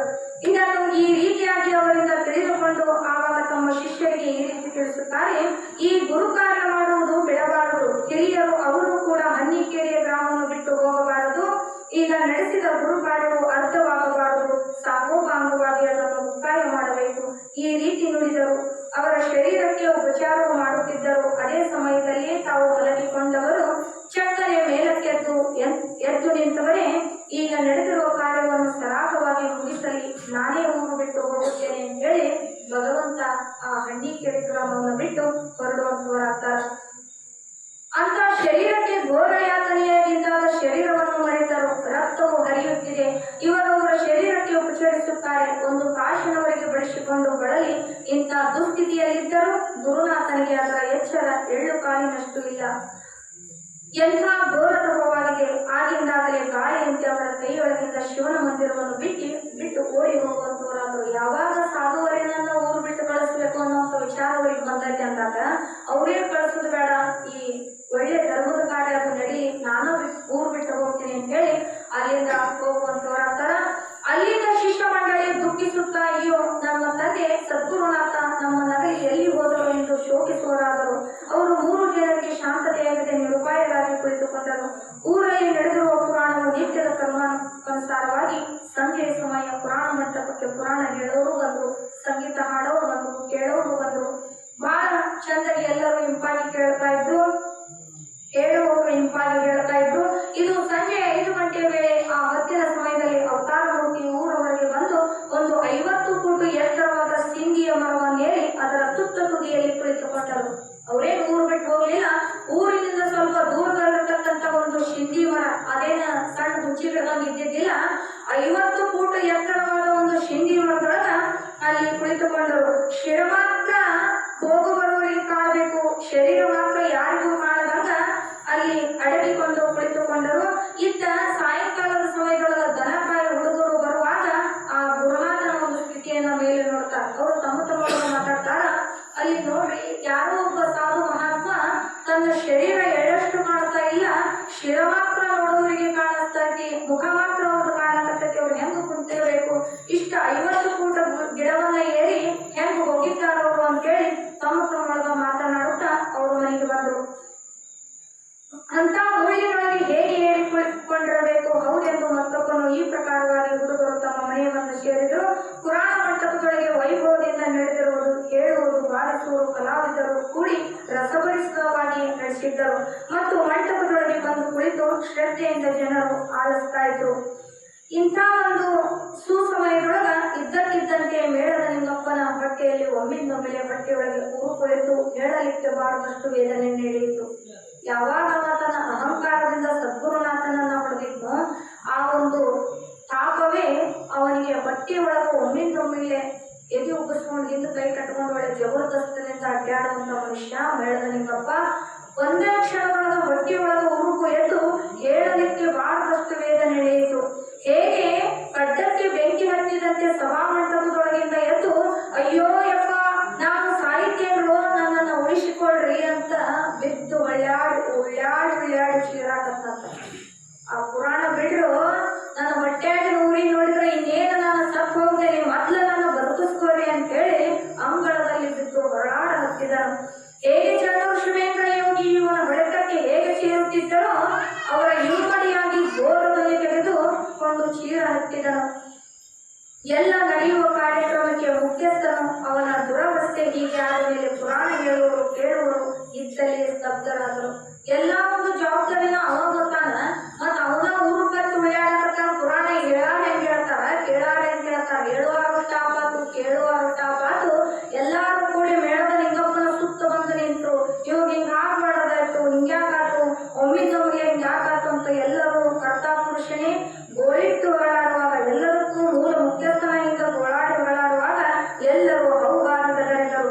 ಇದೇನು ಗತಿಯಾಯಿತು, ಏಕಾಏಕಿ ಹೀಗಾಗಲಿಕ್ಕೆ ಕಾರಣ ಏನಿರಬಹುದು ಎಂದು ಎಲ್ಲರೂ ಚಿಂತಾಮಗ್ನರಾಗ್ತಾರ. ಪುರಾಣ ಹೇಳುವವರು ಕೇಳುವವರು ಅವನಿದ್ದಲೇ ಬಂದವನು ಉಪಚಾರ ಮಾಡಕತ್ತರು. ಗಾಳಿ ಬೀಸಿದ್ರು, ನೀರು ಹಾಕಿದ್ರು, ಪಾನಕ ತಂದ್ರು, ಸುಡುಗಾಡ ಮಾಡಿದ್ರು. ಅವ ಮಾತ್ರ ನಾಯಿ ಅಂತ ಚೀರೋದು ಬಿಡ್ಲಿಲ್ಲ. ಯಪ್ಪ ನನ್ನ ಬದುಕಸ್ರಿ ಅಂತ ಚೀರ್ತಾ ಇದ್ದ. ಆಗ ನಿಂಗಪ್ಪನು ಚೀರಿ ಸಣ್ಣ ಬೆಟ್ಟಿನಂತೆ ಅವನ ಧ್ವನಿಯು ಮಂದವಾಯಿತು. ಆಗ ನಿಂಗಪ್ಪನು ಅನ್ನುತ್ತಾನೆ, ಯಪ್ಪ ಚಂದ್ರಶಿವೇಂದ್ರನ ಹೊಡೆದ ಮರುಗು ನನಗ ಬಂದು ತಟ್ಟಿರುತ್ತದ, ಆತನನ್ನು ಕರೆದುಕೊಂಡು ಬಂದಿರೋ ಎಂದು ಚೀರಿ ನುಡಿಯುತ್ತಾನೆ. ಇದುವೇ ವೇಳೆಯಲ್ಲಿ ಅಂತ ಮಹಿಮಾ ಪುರುಷನ ಇವರಲ್ಲಿ ದೊರೆಯಬೇಕು. ಯಾಕಂದ್ರ ಆ ಒಂದು ಉದ್ಯೋಗ ಯಾಕೆ ಬಂತು ಅಂದ್ರ ಧರ್ಮದ ಕಾರ್ಯಗಳನ್ನು ನಡೆಸ್ತಾ ಇದ್ದ ಮುಖ್ಯಸ್ಥನಾಗಿ. ಆ ಒಂದು ಪಾಪ ಶೇಷದ ಪುಣ್ಯ ಅವನ ತಲೆ ಒಳಗ ಗುರುನಾಥನ ಕೊಟ್ಟ ತಾಪದಿಂದ ನನಗೆ ಹಿಂಗಾಗೈತಿ ಅಂತೇಳಿ ಆ ಭಾವ ಉನ್ನತಿ ಇಲ್ಲದಂದ್ರ, ಆ ಒಂದು ಪುಣ್ಯ ಇರ್ಲಿಲ್ಲ ಅಂದ್ರ ಅವಾಗ ಆ ಜ್ಞಾನ ಕೂಡ ಬರ್ತಿತ್ತು. ಬಿದ್ದಿಲ್ಲ. ಹೆಂಗ ವಿರೂಪಾಕ್ಷ ಮಾಸ್ತರನ ಮಗ ಹೆಂಗ ನೀರುಳ್ಳ ತಿಪ್ಪ್ಯಾಗ ಬಿದ್ದ ಸತ್ನೋ ಹಂಗ ಇವನು ಸಾಯುವಂತ ಪ್ರಸಂಗ ಬರ್ತಿತ್ತು. ಯಾತಕ್ಕಾಗಿ ಅಂತಂದ್ರ ಅವ ಧರ್ಮದ ಕಾರ್ಯ ನಡೆಸೋದ್ರ ಸಲುವಾಗಿ ಹಿಂಗ ಮಾಡಿದ್ದ ಅನ್ನುವಂತ ಆ ಒಂದು ಪುಣ್ಯದ ಶೇಷ ಅವನ ತಲೆಯೊಳಗ ಸದ್ಗುರುನಾಥನಿಗೆ ಕೊಟ್ಟ ತೊಂದರೆನ ನನಗೆ ಹಿಂಗ ಬಂದು ಕಾಡಾಕತ್ತೈತಿ ಅಂತ ವಿಚಾರ ಬಂತು. ಅವರು ಎಲ್ಲಿರುವರು ಹೇಗೆ ಗೊತ್ತು ಹಚ್ಚಬೇಕು ಅಂತ ಹೇಳಿ ಊರಾಗ ಎಲ್ಲರೂ ಒಬ್ರಿಗೊಬ್ರು ಮಾತಾಡಕತ್ತು. ಆಗ ಒಬ್ಬ ಹುಡುಗ ಬಂದು ಹೇಳ್ತಾನ, ನಾವು ದನ ಹೊಡೆದುಕೊಂಡು ಬರುವಾಗ ಅಲ್ಲಿ ಊರವರೆಗೆ ಒಂದು ಈಶನ ಮರದ ತುದಿಯಲ್ಲಿ ಒಬ್ಬ ಸಾಧು ಕುಳಿತುಕೊಂಡಿದ್ದನು. ಆಗ ಎಲ್ಲ ಪ್ರಮುಖರು ಬಂದು ನೋಡುತ್ತಾರೆ. ಕುಳಿತಿದ್ದರು. ಅವರನ್ನು ಕೆಳಗೆ ಹೇಗೆ ತರುವುದು ಎಂದು ವಿಚಾರಿಸುತ್ತಿದ್ದರು. ಅವರು ಕುಳಿತಿದ್ದರು. ಅವರು ಕುಳಿತಿರುವ ಸ್ಥಾನಕ್ಕೆ ಹೋಗಲು ಯಾರಿಂದಲೂ ಸಾಧ್ಯವಾಗದು. ಇಂಥ ದುರ್ಗಮ ಸ್ಥಾನದಲ್ಲಿ ಕುಳಿತಿದ್ದರು. ಅಲ್ಲಿ ಬಂದವರೆಲ್ಲ ಕೆಳಗಿನಿಂದಲೇ ಕೈ ಜೋಡಿಸಿ ಬೇಡುವಂತವರಾಗ್ತಾರಪ್ಪ, ನೀವೇ ಕೆಳಗೆ ಬಂದು ನಮ್ಮನ್ನು ಉದ್ಧರಿಸಬೇಕು. ನಾವು ಅಜ್ಞಾನಿಗಳು, ತಾವು ಸುಜ್ಞಾನಿಗಳು. ನಮ್ಮ ಮೇಲೆ ಕೃಪಾ ಮಾಡಿ ಕೆಳಗಿಳಿದು ಬರಬೇಕೆಂದು ನಾವು ನಿಮ್ಮ ಮೂಢ ಮಕ್ಕಳು ಎಂದು ದೈನ್ಯದಿಂದ ಬೇಡಿಕೊಳ್ಳುವರಾದರು. ಯಾಕಂದ್ರ ಊರಾಗ ತಿಳಿದವರು ಇರ್ತಾರ, ತಿಳಿದೇ ಇರೋರು ಇರ್ತಾರ. ಯಪ್ಪ, ನಿಮ್ಮ ಹೊಟ್ಟ್ಯಾಗ ಹುಟ್ಟಿದ ಮಕ್ಕಳಂತ ತಿಳ್ಕೊಂಡು ನಮ್ಮನ್ನ ಕ್ಷಮಾ ಮಾಡ್ರಿ, ಈಗ ನೀವು ಕೆಳಗಿಳಿದು ಬರಬೇಕು ಅಂತ ಹೇಳಿ ದೈನ್ಯದಿಂದ ಬೇಡಿಕೊಳ್ಳುವರಾದರು.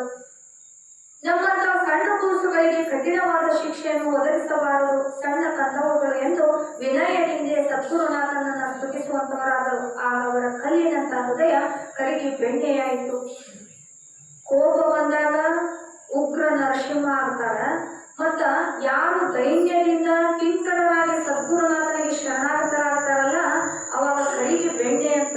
ಆನೆ ಕಲ್ಲಿನಕ್ಕಿಂತಲೂ ಕೂಡ ಮೃದು ಸ್ವಭಾವ, ಅಷ್ಟೇ ತಂಪಾಗಿರತಕ್ಕಂಥ ಅವರ ಹೃದಯ ಆ ಭಕ್ತರ ಒಂದು ಕೂಗಿಗೆ ತಣ್ಣಗಾಯಿತು. ಮೃದುವಾದ ಹೂವಿನಂತೆ ಆದರೂ ರಕ್ಷಿಸು ಗುರುದೇವ ಎಂದು ಭಕ್ತರು ಸ್ತುತಿಸುವರಾದರು. ನಾವೇನು ಅಪರಾಧ ಮಾಡಿದರೋ ಅದನ್ನು ಕ್ಷಮಿಸುವುದು ನಿಮ್ಮ ಧರ್ಮವಾಗಿದೆ ಎಂದು ಬೇಡುವರಾದರು. ನಿಮ್ಮ ಶಿಕ್ಷೆಗೆ ನಾವು ತಾಳಲಾರೆವು, ರಕ್ಷಿಸು ಜಗದೊಡೆಯ ಎಂದು ಕೆಳಗಿನಿಂದಲೇ ಪ್ರಾರ್ಥಿಸತೊಡಗಿದರು. ತಾವು ಬಾರದಿದ್ದಲ್ಲಿ ನಡೆದಿರುವ ಕಾರ್ಯವು ಅರ್ಥವಾಗಿ ಉಳಿಯುತ್ತದೆ, ಅದನ್ನು ತಾವೇ ತಿಳಿದುಕೊಳ್ಳಿರಿ ಎಂದು ಮುಗಿಸಿದರು. ಆ ಮಂಗಲ ಕಾರ್ಯ ಮುಗಿಸಿದರೆ ಸಾರ್ಥಕವಾಗುತ್ತದೆ ನೋಡಿರಿ ಎಂದರು.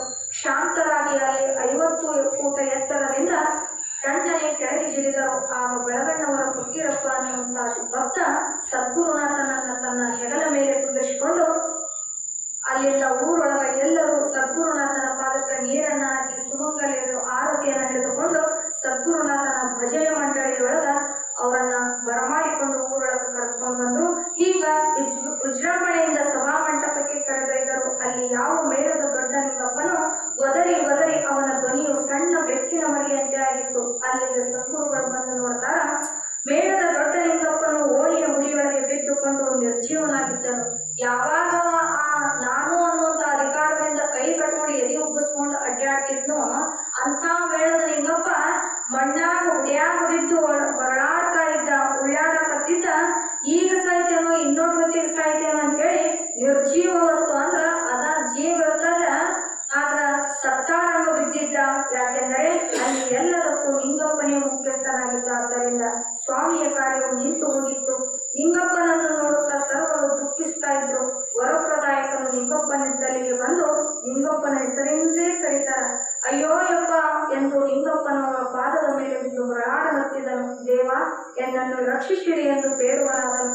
ಚಂದ್ರಶಿವೇಂದ್ರ ಯತಿಗೆ ಆತನನ್ನು ನೋಡಿ ದಯ ಹುಟ್ಟಿತು. ಯಾಕಂದ್ರ ಗುರುವಿನ ಹೃದಯ ಹೆಂಗಿರ್ತದ ಅಂತಂದ್ರ ತಾಯಿಗೆ ಹೋಲಿಸಿದಾಗ ನೋಡಿ, ತಾಯಿ ಸ್ವಭಾವ ಎಷ್ಟು ಮೃದುವಾಗಿ, ಮಕ್ಕಳು ಏನೇ ತಪ್ಪು ಮಾಡಿದ್ರು ಅವುಗಳನ್ನ ಹೆಂಗ ಎತ್ತಿ ಮುದ್ದಾಡ್ತಾಳಲ್ಲ, ಆ ಕ್ಷಣದೊಳಗೆ ಮಾತ್ರ ಶಿಸ್ತು ಮಾಡಿರ್ತಾಳ. ಮತ್ತು ಒಂದು ತಾನು ಮಗ ಮನೆಗೆ ದೌಡ್ ಬರ್ಲಿಲ್ಲ ಅಂದ್ರ ನನ್ನ ಮಗ ಇನ್ನೂ ಊಟಕ್ಕೆ ಬರ್ಲಿಲ್ಲ ಅಂತೇಳಿ ಮತ್ತ ಆ ಮಗನ ಚಿಂತೆಯನ್ನ ಮಾಡ್ತಿರ್ತಾಳ. ಹಂಗ ತನ್ನ ಶರೀರಕ್ಕಷ್ಟು ವೇದನೆಯನ್ನ ಕೊಟ್ಟರು ಕೂಡ ದಯಾಭಾವದಲ್ಲಿರ್ತಕ್ಕಂಥ ಕರುಣಾಮಯಿ ದ್ವೇಷವನ್ನ ಮರೆತು ಯತಿಗೆ ದ್ವೇಷ ಇರಬಾರದು, ಇದು ಯತಿಯ ಧರ್ಮವಾಗಿದೆ.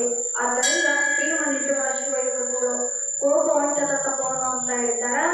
ಈ ರೀತಿಯಾಗಿ ಲಿಂಗಪ್ಪನ ಮೈ ಮೇಲೆ ಕೈಯಾಡಿಸಿದರು. ಲಿಂಗಪ್ಪನು ಶೋಕಿಸುತ್ತಾ, ಯಪ್ಪ, ನನ್ನ ಅಪರಾಧವನ್ನು ಕ್ಷಮಿಸಿರಿ ಎಂದನು. ನಾನು ಪಾಪಿಯು, ನಿಮ್ಮ ಮೇಲೆ ಮಾಡಿದ ಪಾಪಕ್ಕಾಗಿ ನನಗೆ ಇಂತಹ ಕಷ್ಟ ಬಂದೊದಗಿದೆ, ಇದನ್ನು ಮರೆತು ನನ್ನನ್ನು ಕ್ಷಮಿಸಿರಿ ಅಂತ ಬೇಡಿಕೊಂಡ.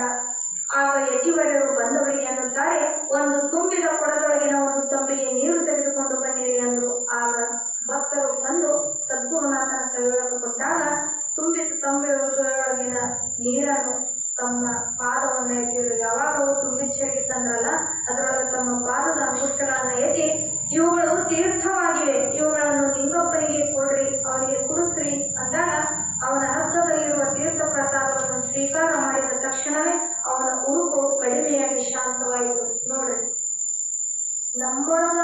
ನಮ್ಮ ರೀತಿಯಾಗಿ ಮನುಷ್ಯ ರೂಪವನ್ನು ಧಾರಣ ಮಾಡಿದ್ರು ಕೂಡ ಕೇವಲ ತಮ್ಮ ಪಾದದ ಅಂಗುಷ್ಟಗಳನ್ನ ನೀರಾಗೆದ್ದೆ ಆ ನೀರು ಕುಡಿಸಿದ್ರ ಆ ನೋವನ್ನ ತಾಳಲಾರದೆ ಒದರಿ ಬೆಕ್ಕಿನ ಮರಿಯಂಗಾಗಿತ್ತು ಅವನದಲ್ಲಿ. ಅಷ್ಟೊಂದು ಉರುಪು ಕ್ಷಣಾರ್ಥದಲ್ಲಿ ಭಗವಂತನ ಅಮೃತ ಹಸ್ತದಿಂದ ಯಾವಾಗ ತೀರ್ಥ ಅವನ ಬಾಯಿಗೆ ಹೋದೋ ಆ ಕ್ಷಣದೊಳಗ ಅವ ಶಾಂತ ಆದ ಅಂತಂದ್ರ ಅವ್ರ ಪಾದ ತೀರ್ಥದೊಳಗ ಅಂತ ಒಂದು ಶಕ್ತಿ ಇರ್ತದೇನ ಅಂತಂದ್ರ ಮರಣದಿಂದ ರಕ್ಷಿಸುವ ಶಕ್ತಿ ಯಾವುದ್ರಲ್ಲಿ ಐತಿ ಅಂತಂದ್ರ ಆ ಭಗವಂತನ ಪಾದ ತೀರ್ಥದೊಳಗ ಐತೆ.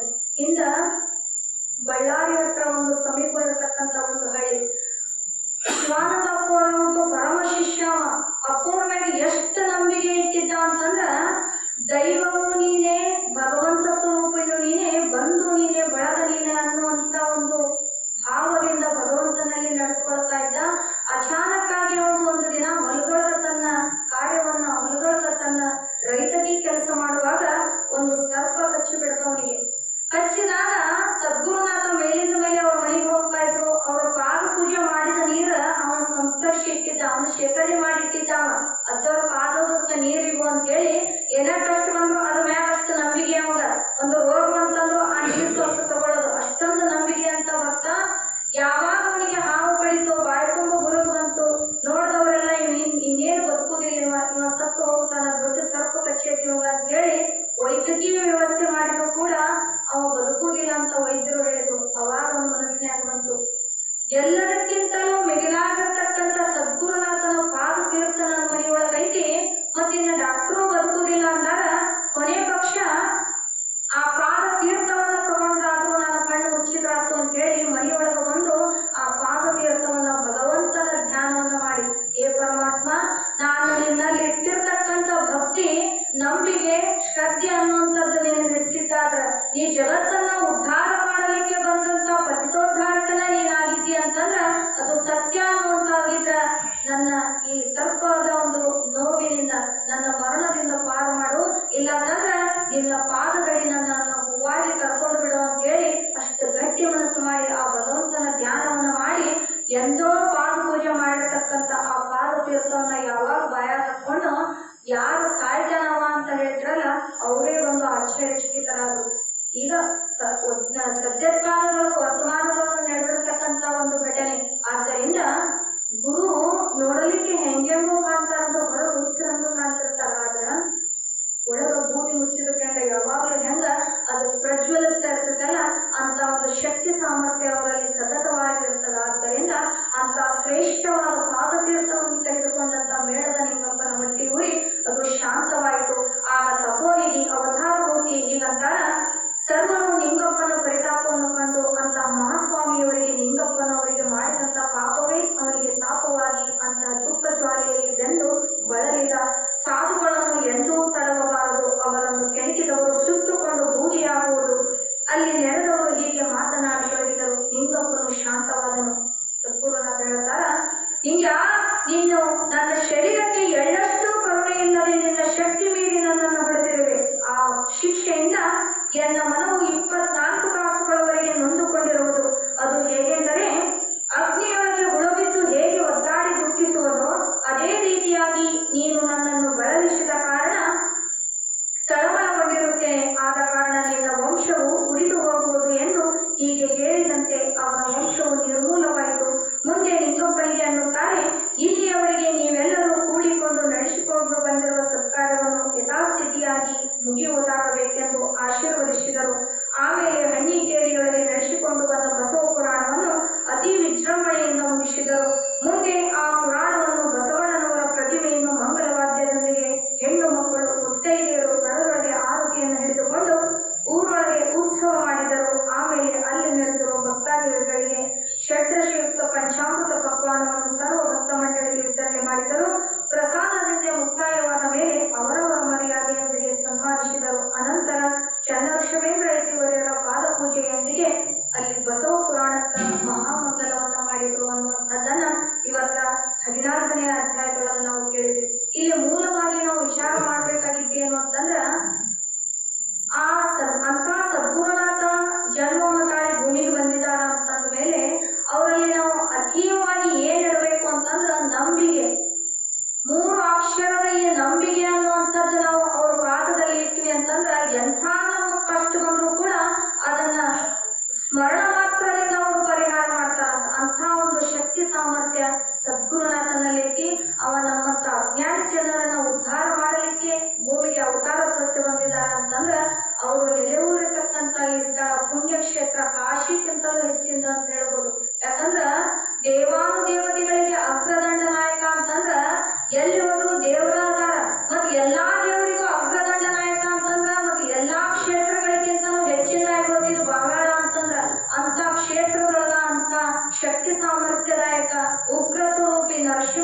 ರಕ್ಷಣೆ ಮಾಡ್ತಾನ ಅಂತ ಹೇಳುತ್ತಾ 14ನೇ ಅಧ್ಯಾಯಕ್ಕೆ ಸಂಪೂರ್ಣ ಮಂಗಲ ಮತ್ತು ಓಂ ತತ್ಸತ್ ಪರಬ್ರಹ್ಮಣೇ